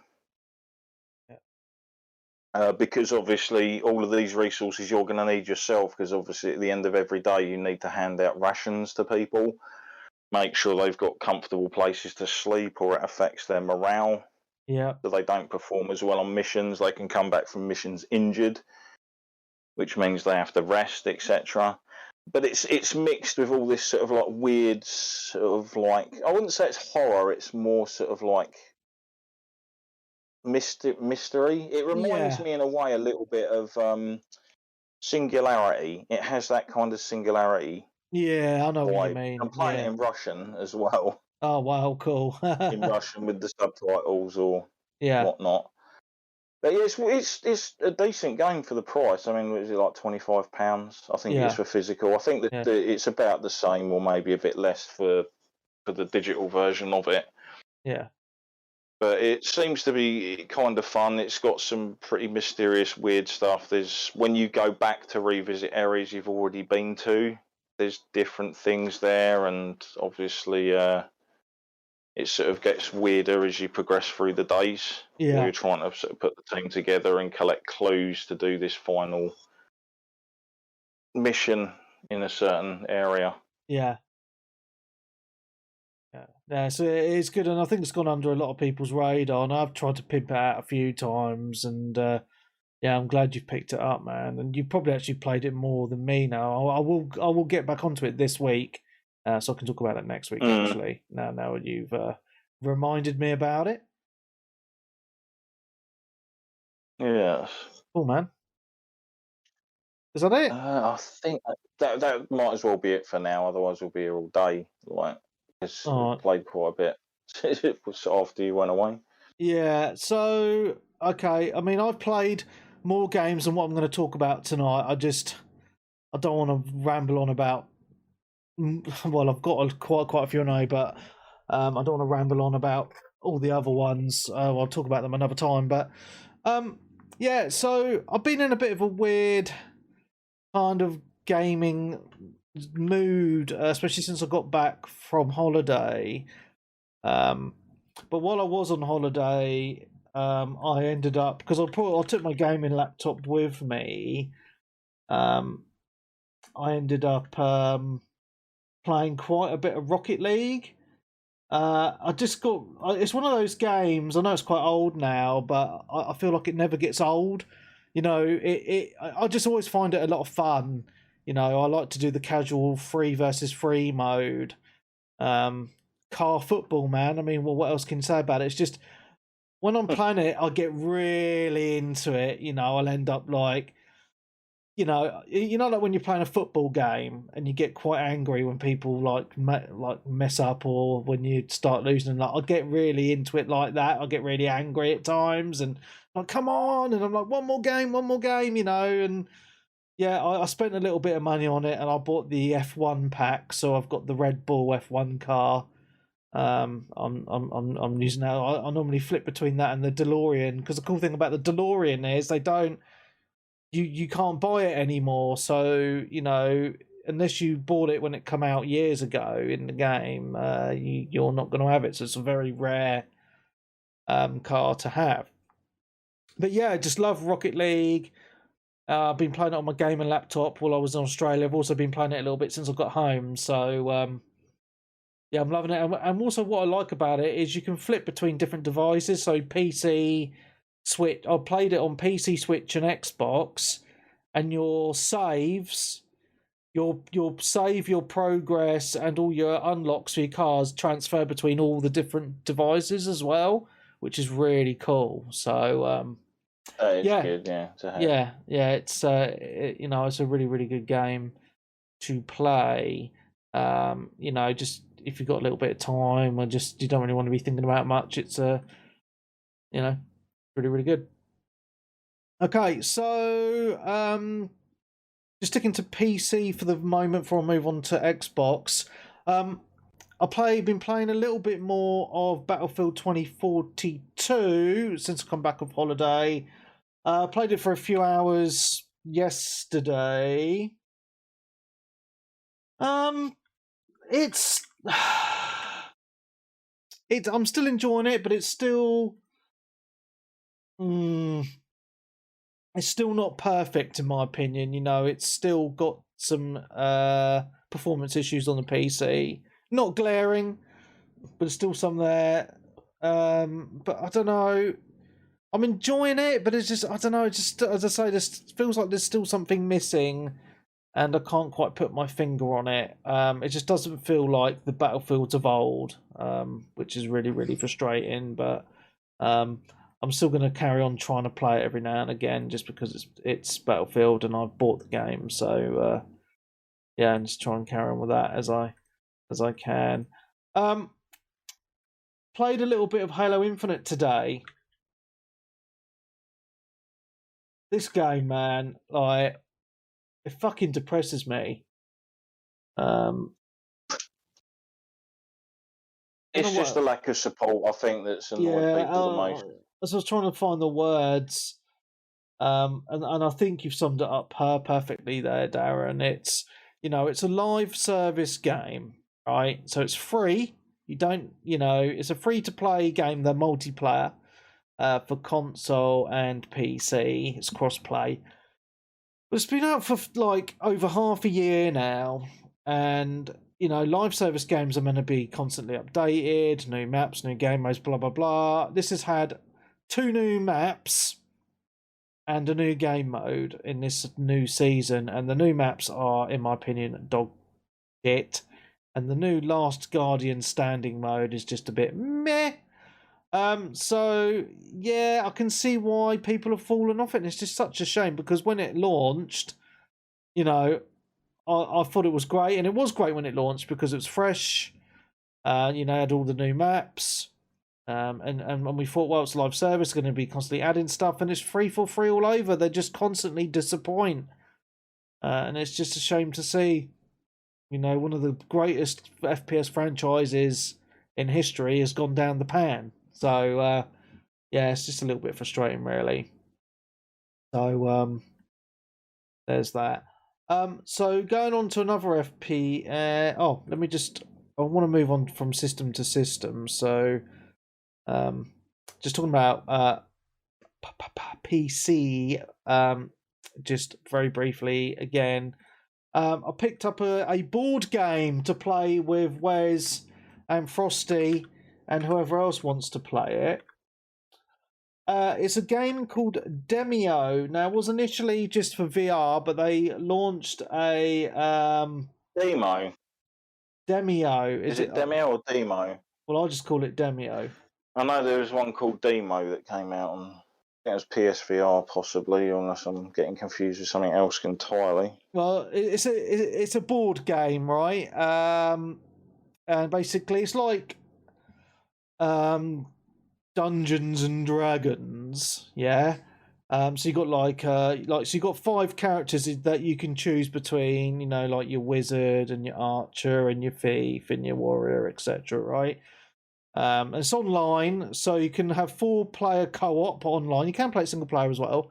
But you can have to 4-player co-op online, so it's a co-op board game. You choose your characters and you go along the board and you roll your dice and you fight your enemies and you have different magic spells and stuff like that. So it's basically set up where you're on this board game and you've got to get through like 3 different levels of the board, and then you've got to get to the final boss. and it's really difficult, but it's a lot of fun. It's just nice to have something different because there's not really many games like this I can think of that are actual like proper board games that you can play online with your friends, and they're the co-op board games, yeah. And you know, I'm really liking it. I would like to see this come to console. I think this would fit great on a console, to be honest. You know, but yeah, I've been playing that. You know, with the other guys, I've been playing it in VR. I've obviously been playing it on the tabletop version. And it's you know, it's really, really cool, man. You know, it's you know, you move across the board and you get so you get 2 turns per character. So you know, you can either move your character and certain amount of squares on the board, or you can do your melee attacks, or you collect cards as well, and they give you like different magic abilities to do like area damage and stuff like that. Yeah, man, it's a really cool game, and you know, I've been waiting for this to come out, as I'm just you know, like for normal normal screens for ages, because I do like a good board game every now and again, and this is kind of scratching that itch at the minute. It's a lot of fun. I played with Wes while I was away in Australia. We had a session for a couple of hours and we had a lot of fun on it. So yeah, man, it's a great game. I wanted to mention that. Okay, so moving on to Xbox. I've been playing quite a lot of Xbox since I got home from Australia, and the main reason for that is the wife and kids are still in Australia until the first week of June. So I've got the house to myself, so I'm living the life of a bachelor, just living off takeaways and gaming to my heart's content. So, you know, I'm normally confined to upstairs on my PC, because during the day the kids have got the telly for their children's TV, and then in the evening the missus has got the telly, so I don't get a look in on the Xbox. So I'm really taking advantage of it while they're not here. Why not? So literally my PC is taking a back burner, and I'm like, right, I'm going to play my Xbox, because my PlayStation's upstairs next to the PC. But I've been playing a lot of Xbox, and I will talk about, just remind me after this to talk about one PlayStation game I played, because I didn't write it down. I've been playing my Xbox a lot, which has been really, really cool, and I've got such a big library of games on there. And I was like, oh my goodness, what the hell? So I've been trying to just enjoy the system. So first of all, I want to talk about is Bioshock Infinite, one of my favourite games on the Xbox 360. Obviously they did a remaster of it on the for this series, well, for the Xbox One, didn't they? So I bought the collection, you know, the Bioshock 1, 2 and 3 collection. Yeah. And obviously 1 and 2 I just couldn't be fucked to play at this moment, because Infinite was probably at the time my favourite Bioshock game, to be honest with you.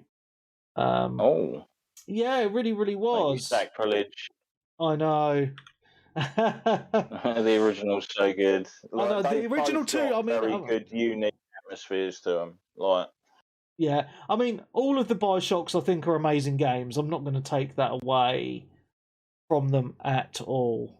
Definitely not. However,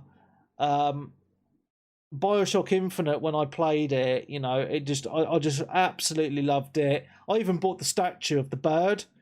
You know, that's bird or whatever. Yeah. So last night I just sat on the sofa in my pants, just loving life, playing some Bioshock Infinite Remaster on the Xbox. I pumped a good few hours into it, and you know what?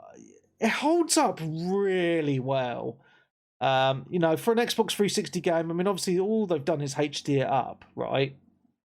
It looks gorgeous, absolutely gorgeous. I mean, obviously it doesn't look as good as like a game that's come out this year, but it still looks really, really good in my opinion. And it's just, I feel like they don't really make games like this anymore. You know, it's just so full of atmosphere, like when you start off, you're walking through, and one of my favourite sections of the game when I originally played it, and it still was like you first get into the city in the sky, and you're walking around, you got all the shops you can go into, and you hear everyone talking and stuff, and then this barbershop quartet comes floating down on one of these floaty things, and they sing a whole song, and I just stood there and watched it, and it was just so cool. So there's all this stuff going on. And it's just, you know, it has that kind of like 1940s or whatever, like era, you know, everything, like all the clothing, all the music, all the signage, everything's just has a really good feel to it, if that makes sense. And I know that's echoed through the first two Bioshocks as well, right? But I just love that feel. And, you know, I've already... I think I've already played through the first two games twice anyway, and this one I've only played through once. I wanted to go through it again just because it's been so long since I've played it. And I just, you know, I could have pumped a good few hours into it. I just had a big smile on my face the whole time I was playing it, you know, just so much fun. Like, and the only thing that does let it down is obviously the shooting mechanics are just a bit loose. You know, because you've got magic as well. It's not really magic. You know, it's like the Bioshock, you know, the other Bioshock games. You drink the liquids. They're tonics, aren't they? Yeah, the tonics. Yeah, so it's so those powers are binded to the left trigger. So the only way to aim down your sight is to click in the right thumbstick. So it's just getting used to those kind of controls again.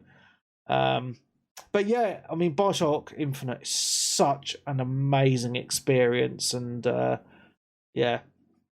Absolutely love going playing some more of that again. So I'm going to be taking advantage of my Xbox and carrying on through See, this is what meant a lot.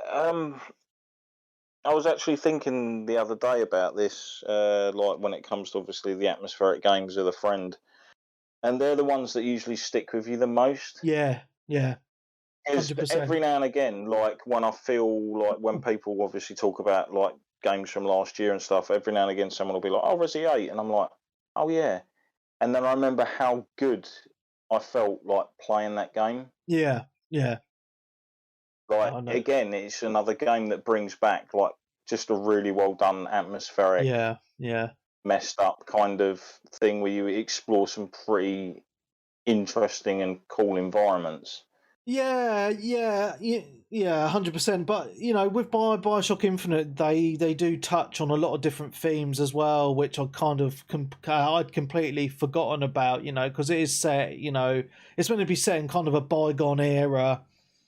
And one of the things that stuck to me, like when I was playing through like the beginning first hour, you got to make some choices, and one of them is there's this couple, a white dude and a black girl, and they're like wanting you to throw tomatoes at them because, you know, it's a mixed race couple, you know, and it's frowned upon. And stupid they used to be back then, basically. Yeah. Like, so it's just kind of like, it does throw some themes at you as well, which I kind of forgotten about in the game, and I just thought it was quite interesting that that's in there, and they're just trying to give you a real sense of that era, if that makes sense. And yeah, it's just so well done, man. I absolutely love it. In my opinion, it's a masterpiece of a game. It really, really is, and definitely worth it. If you've never played Bioshock Infinite, freaking play it. It is if you've never played any of the damn good. Play all three in order. Do it now. Yeah. They always go on sale for like £8 on Xbox, PlayStation. Yeah, right? It's on Switch as well. And that's for the trilogy. That's for the whole trilogy, like a tenner. The remastered trilogy is definitely worth that. Oh, 100%. Yeah. Okay, right. I'm going to talk about something else now that is, you know, I'm going into Nicky territory now with old games. I went on to my Xbox. I was on my Xbox last night, and I was like, you know what? I miss the old 360 era.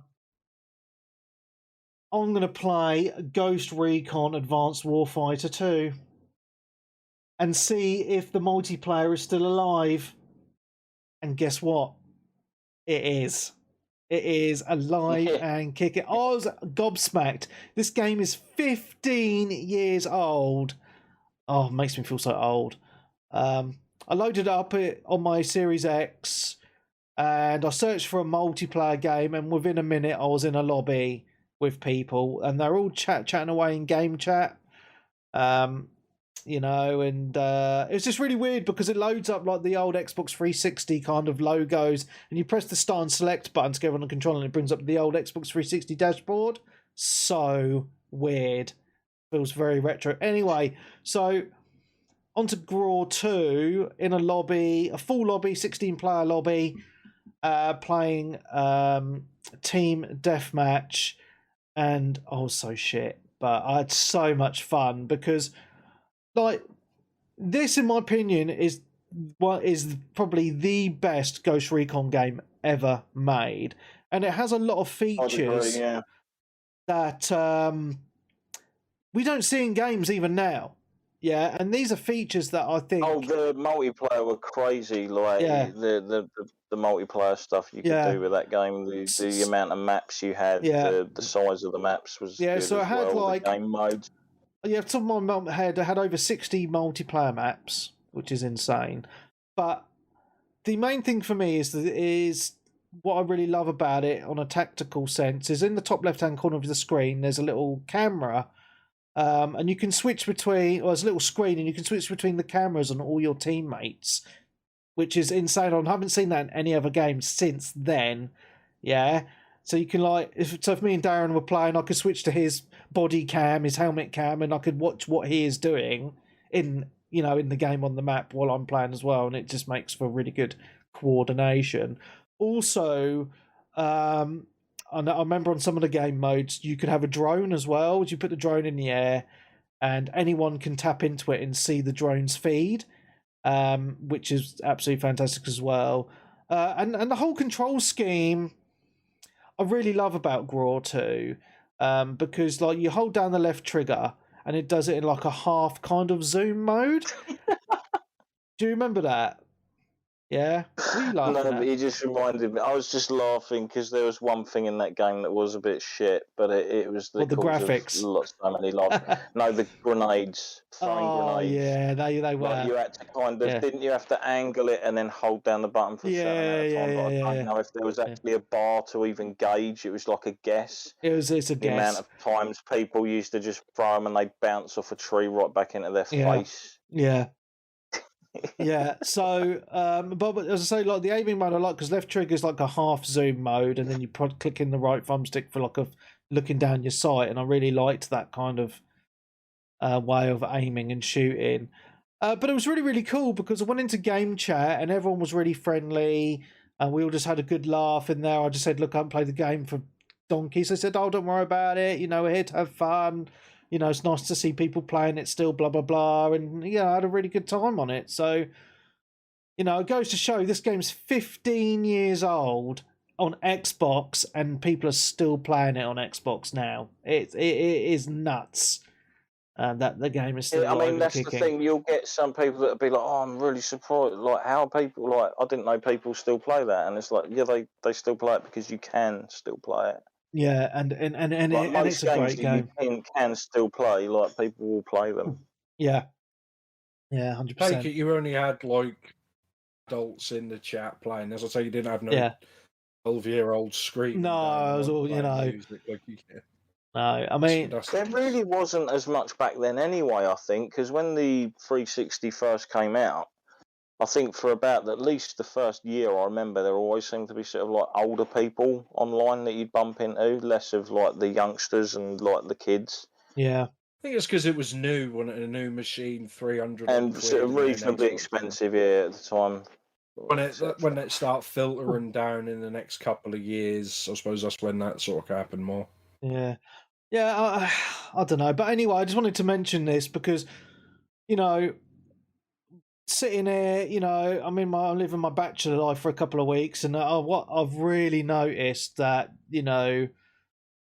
people have moved on, in our community, and the old people I used to game with a hell of a lot. We've all got older, and hardly anyone who I used to game with is ever online anymore, and that's really hit home for me in the last couple of days while I've had free time, and no fucker's been online that I used to game with to play with.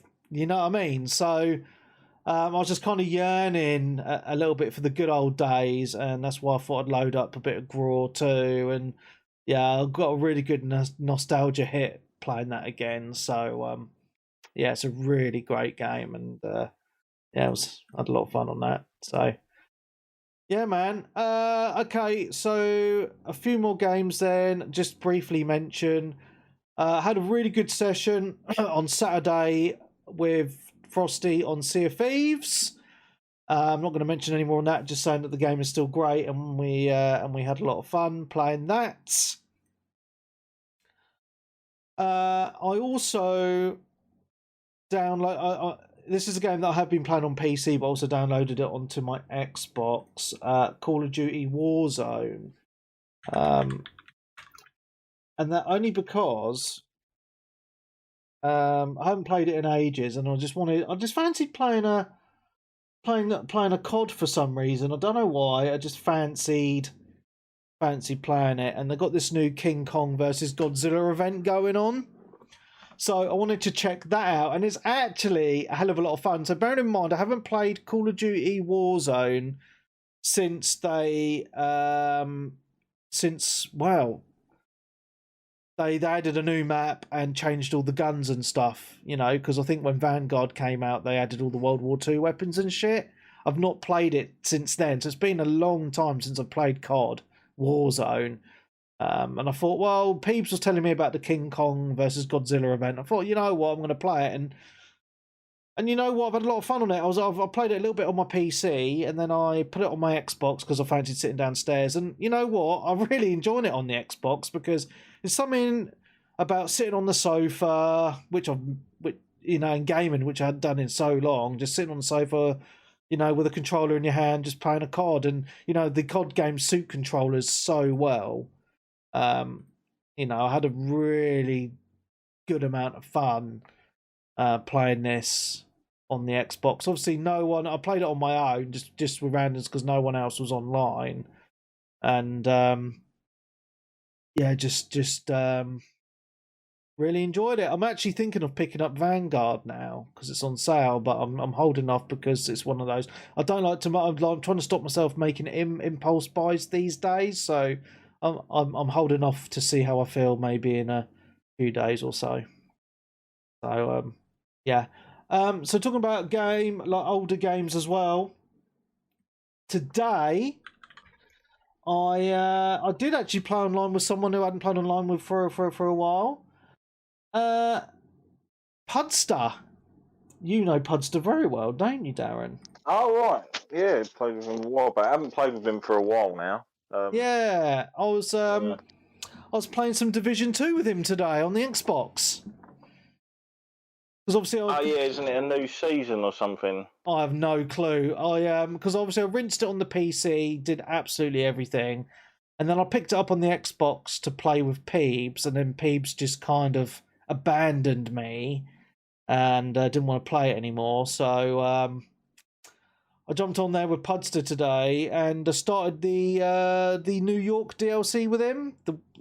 So we're doing that today. Yeah, and obviously I've done it before on PC, but the game is quite old now. Because time just passes you by and you don't realise how long some games have been out for. Yeah, as you get older, it flies.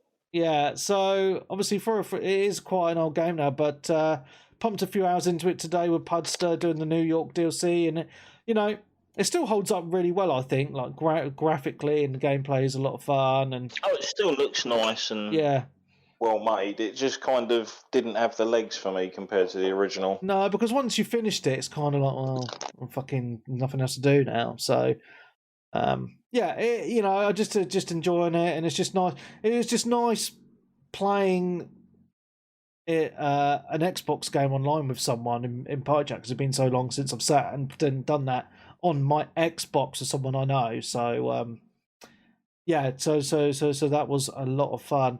And the last game I bought this week as well. It was on offer. It was like £3 for the standard edition, and it was £12 with all the DLC. Bargain, mate. Bargain.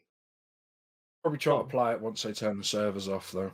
Yeah, probably. Yeah. All right. Okay, so last game I've been playing, and I completed it this morning. Trek to Yomi. This is on Game Pass. It is freaking amazeballs. If you have Game Pass, get it. If you don't have Game Pass, get it. It is so good. So basically, it's a samurai game, but it's set up in the kind of stylization of those old black and white samurai films. Yeah, so if you're into that, get it, because it's all in black and white and it has kind of that kind of grainy texture to it as well, you know, like an old tape. And it's not long, it's about 4 or 5 hours, but it's kind of like a 2.5D side-scrolling samurai game, and it does get quite difficult the more you play it, because you got your samurai sword, but it's all about timing your blocks, and you use like your left thumbstick and move it like up and press X for like, and down an X or right an X, and it does different sword moves. And then you've got the Y button for the hard, you know, the heavy attacks, and you can roll and dodge out the way and stuff like that as well. It's set over like 6 chapters, and there's always a couple of boss fights within those chapters. So basically, you start off as a kid, and some stuff happens. I'm not going to give spoilers, and then you move on, and then the game moves on, and you're an adult. You got to get revenge. Well, you want to get revenge at some point, but then some stuff happens, and the game goes on. I don't really want to spoil it for people, but I just want to say it is definitely, for me, a highlight on Game Pass. If you've got Game Pass, this is a must play. You know, it's Webby's star Game Pass game of the week. That's going to be a thing now, right? It's really good. You know, it's like, if I had to give a Game Pass game ranking out of 10, it would be a 10 out of 10 for Game Pass. Must play. But I can't talk about it too much because I'll end up spoiling the story. And the story is really, really cool. What I like about it, it's all in Japanese and it has the subtitles as well. So yeah, it's very. It looked really good, like in the trailers and stuff I saw for it. Yeah, it is fantastic, but it's hard to talk about without spoiling the story. But the gameplay mechanics themselves are really, really cool. Like, you learn different, like, more sword moves the more you play the game. There's collectibles throughout the levels as well, which are tied to some of the achievements. So you need to watch out for those. But yeah, it's just really nice because I just love that stylization of it. I mean, it's something you don't really see, you know, and it's and yeah, that's all I want to say on it. Really, it's just a fantastic experience, and you need to play it. You really do. And even if you don't have Game Pass, buy it. You know, you can buy it on PlayStation or Xbox or PC. It's really, really good. That's all I played, dudes. That's played. Oh, I forgot to say one game I played. I don't own it, but I've played it a couple of times now, actually. A friend of mine's got Gran Turismo 7. Oh, yeah. And he has a force-feed steering wheel and pedals. Oh, you played with a steering wheel? And like the cage thing that you set it all in, so it's the right height. Oh, bloody hell. That's fun. That is fun. Going, and you don't drive literally either, do you? certain... No, I don't. Yeah. Oh, wow. And I do pretty well on it, I think, to a degree. Good. It's a great game, man. It's quite funny. Yeah, it's quite funny when you with the obviously the force feedback and the fact that like the wheel will actually try and tear from your grasp. Yeah. With certain bits, like there are certain cars you get into in that game and you're like, this car's trying to kill me. Like you feel like you're literally wrestling to keep it on the road. Yeah. At times, it's a lot of fun. Yeah, it's a great and I'm just game. going to chuck out a random recommendation for a game for people if they're not aware of it. I haven't played it, but I've kind of ended up watching hours and hours of people playing this game on the PC, and it looks like a ton of fun. It's called Vampire Survivors. Never heard of it. I've bought this. It looks amazing. Is this on Steam? Is it? Oh, it is. It's on Steam. It's like about £3 or something. It's ridiculously cheap. Oh, it's a bullet hell game.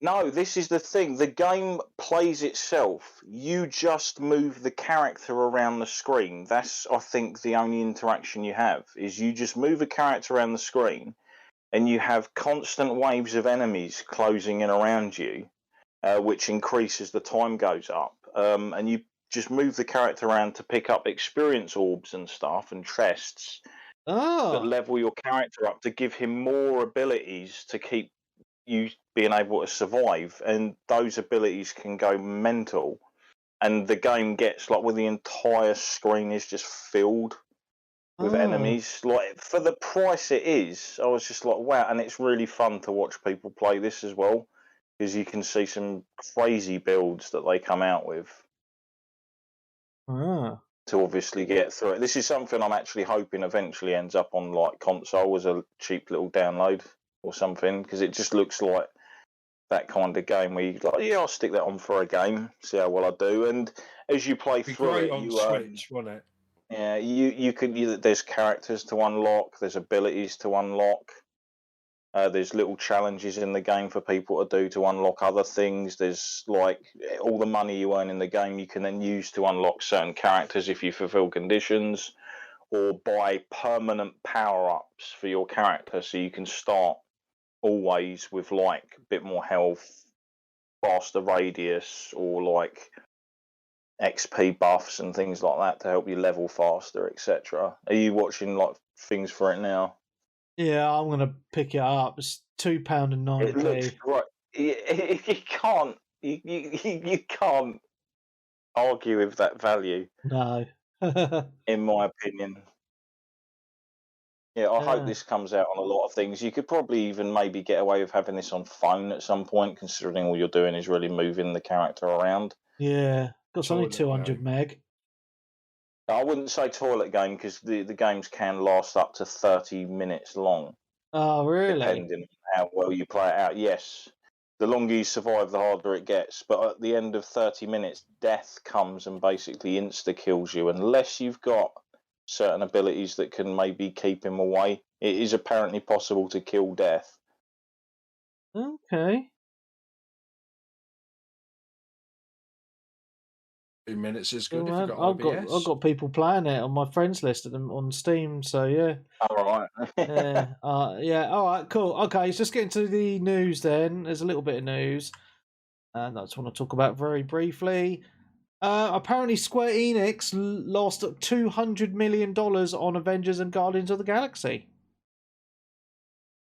See, the Guardians of the Galaxy thing, I think that game did suffer because of Avengers. Yeah, I think so too. And maybe from the fact of over-pushing it. Yeah. Like, over-pushing games can be a thing, because I think Deathloop didn't perform as well as possible. And that might have just been due to the fact where it's like, we've seen like an hour and shit of this game before it's even out. Yeah. Or like about an hour or so of like different coverage of it or whatever. Sometimes keeping stuff back's fairly reasonable. I mean, you look at Elden Ring, like, which is going to be coming up in the news in a minute, more than likely. That game didn't really tease too much before it eventually dropped. Yeah. And that game's obviously been hugely successful.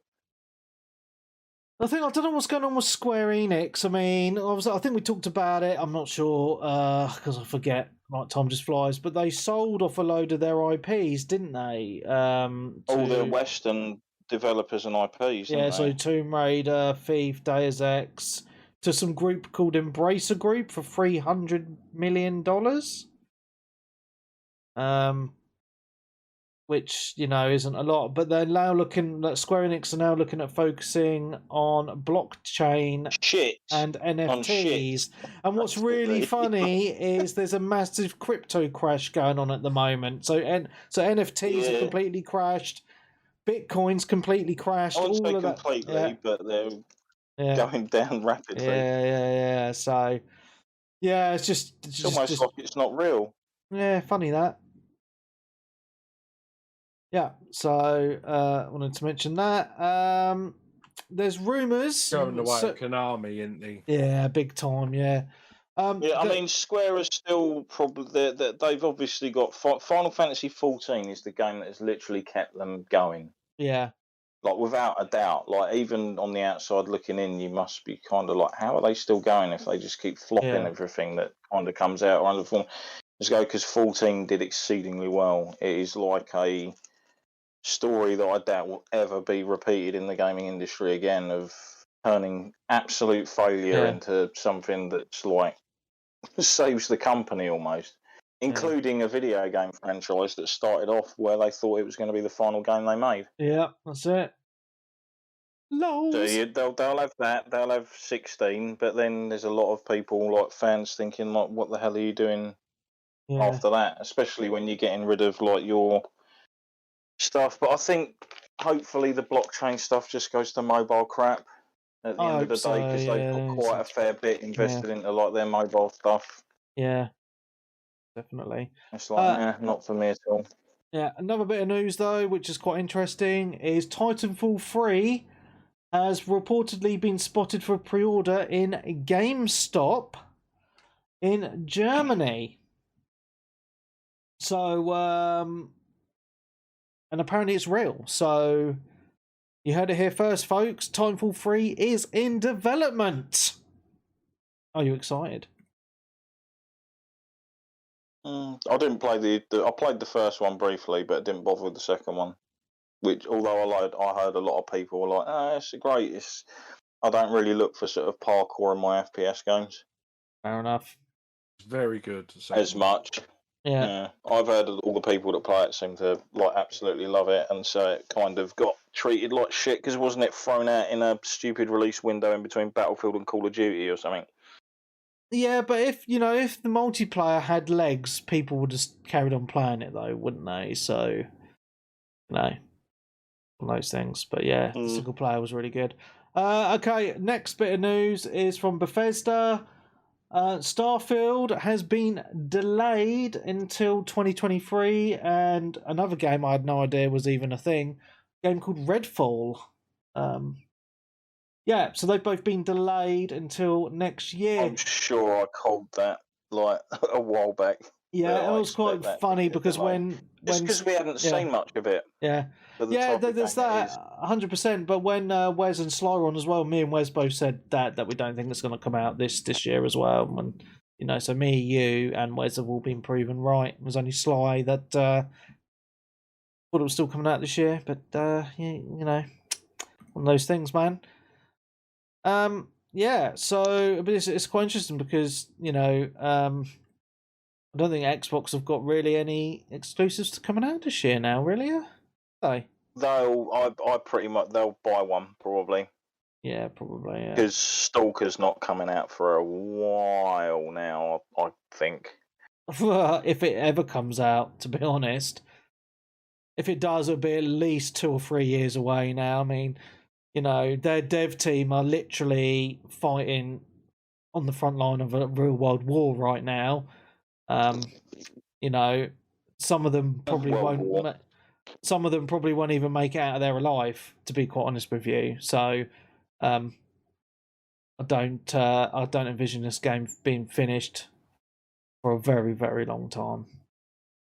Just man up, get in there and finish the game. Put somebody bulletproof vests on, some metal hats, it's sorted. Just get on with it. Yeah.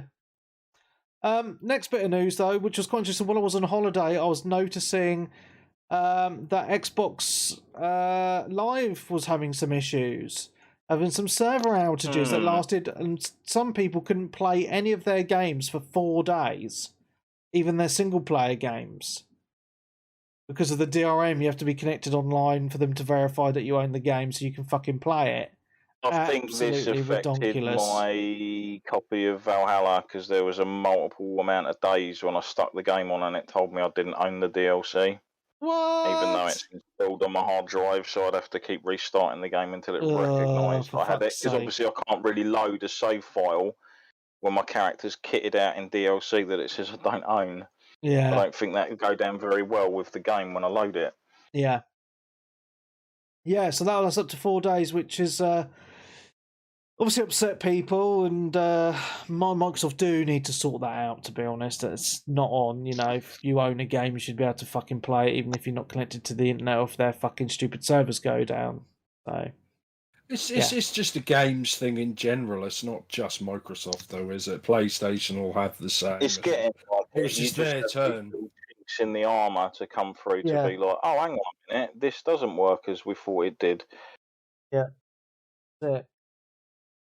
But haven't they also said now that there's a possible way of people with they're thinking of doing an idea or something where if you have the Xbox Series S and say you've got the older 360 titles or whatever, you can sort of like have a barcode scan to show that you have the game or something, so you can download it and still access it. So it still gives you access to your physical library. That's quite cool. Or something similar to that.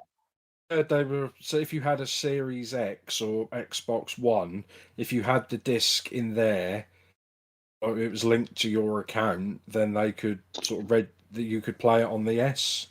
Yeah, but you could then just sell the discs and then still play the game, couldn't you? Yeah, or just like photocopy the barcodes. Yeah, it should be stupid though. All the barcodes are all on Google anyway, aren't they? So, yeah. Right, my last bit of news is it looks like a Silent Hill has been leaked. Not the whole game, obviously, but the fact that they are working on a new Silent Hill has been leaked, and screenshots went online. I don't have the screenshots to hand. But yeah, it looks like there's a new Silent Hill coming, but there is rumours that it's actually a remake of the original game, which I think is very exciting. Well, yeah, especially considering, like we've said this before with like multiple remakes, they've got a lot of hype behind the name and a lot of gamers know the franchise, but then there's people that weren't around when the original came out. Yeah, that's correct. Yeah. Now having the option to sort of go back and play it all rejigged. Isn't the rumour that it's Bloober Team though? I don't know, mate. I didn't. I can't see that, but it's apparently it's going to be a PlayStation exclusive as well. So it'll be quite interesting. Well, there is rumours of like, oh, they've got an old franchise that people are going to be really happy about, but we shall see, I guess. Yeah. That's all my news. Anyone else got news before I move on to questions? No? There's probably more, but not that I can think of. Okay, let me. Okay, Clarky79 asks: Are Xbox now looking to have a fairly quiet end of year, seeing as Starfield has now been pushed back? I can't think of any big Microsoft release coming this year. Nor can We'll probably see something at E3, and PlayStation had it last year. Yeah, there's still plenty of content out there. They didn't really have any big first-party stuff. Yeah, there'll be the third-party stuff still. Yeah. I mean, what's Sony got this year? That have they got any exclusives coming out this year? I can't think of any on there either. To be fair, God of War Ragnarok is that this possible year? For this year. I think they still want it if they can to get it out for sort of like holiday this year. It'll probably be delayed. Delayed. Yeah. It'll get delayed. More than likely. We said this in January, didn't we, Webby? Yeah, the Cyberpunk stuff has freaked everyone out, I believe. Like, it's like, look, we can't keep putting out stuff that's not entirely done. I mean, Sony are probably wishing that they gave Horizon Forbidden West a bit more time in the oven before they pushed it out. And to be honest, if they had released it, say, around now or beginning of next month or something, it'd have probably done better because it's out of the way of Elden Ring, which was the other news story that I was going to mention. Right. It's now sold more copies than Call of Duty Vanguard, making it the best-selling game of the last 12 months. Wow. That's pretty awesome. That might be why Vanguard's on sale. You know what I mean? Because isn't there not a COD coming out this year? I think they're making it every 2 years now, aren't they? Is that right? Modern Warfare 2's this year, I believe. I think, and then after that, it's going on a bit of a hiatus. Because obviously the Microsoft deal's going through and whatnot. Yeah. Cool. I think PlayStation thought Elden Ring sell as well as it did because a lot of people, sales wise, like hide away from the Dark Souls games because of how hard they are. But for some reason, a lot of people are just bought into it. Yeah, it's a great game, mate. You should play it. I'll play it in about 5 years. Fair dues, mate.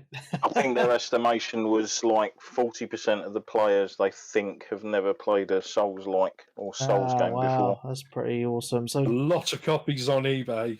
There's a lot of copies. That's what hype and player feedback will do for your games. Yeah, 100%.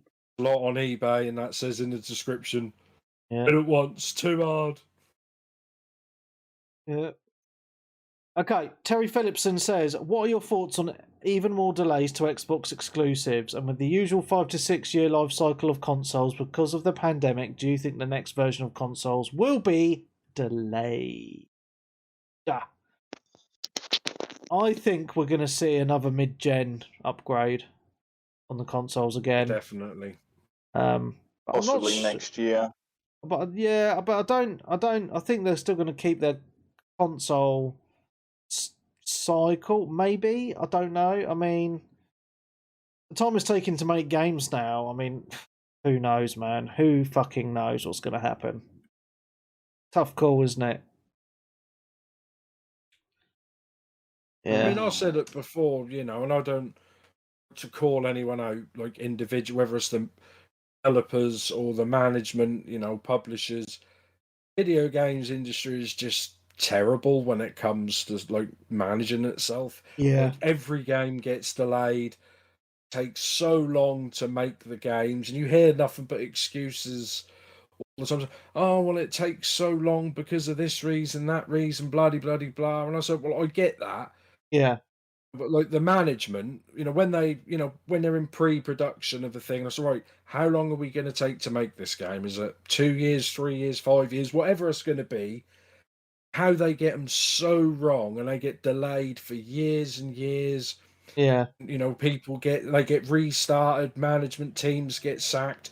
They've just got to be a lot more open and honest and just, whether it's, I don't know exactly who's lying, but it's not getting managed correctly at all, is it? I mean, when was the last time a game was not delayed? I know. Well, I think a lot of it was. It's last 2 years we have been dealing with the pandemic, which has had a massive knock-on effect to all industries in general. So I'm saying this has been going on for over 10, 15 years. It's getting stupid just how... I'd say the last decade it's becoming more prevalent. And not only that, plus they keep adding so much for DLC later as well. So they're cutting stuff from the game they used to put in and adding it back later as DLC, and it's just affecting them. They're just getting. I think this is the. This has been going on for years. This has been going on. Yeah, but this has been going on before the pandemic, though, isn't it? Yeah, that's what I said. Half-finished games coming out. Yeah, and then and you're right. Like games needing the day one patches and and all the DLCs. You're 100% correct. And I think and then I'm going to be going on to another question in a moment, which kind of reflects on this as well. And I do kind of have this kind of feeling. I'm going to go on to it now from Neil. He says, anyone else starting to lose their gaming mojo this gen? Is it age or just bad unfinished games and microtransactions? And I think, the second part of that, he summed it up completely well with the unfinished games and microtransactions. You know, us old school gamers, you know, I think we're kind of sick of it now. You know, we go back to our older games and it's just a game. It's there. You can play it from start to finish with none of this extra bollocks.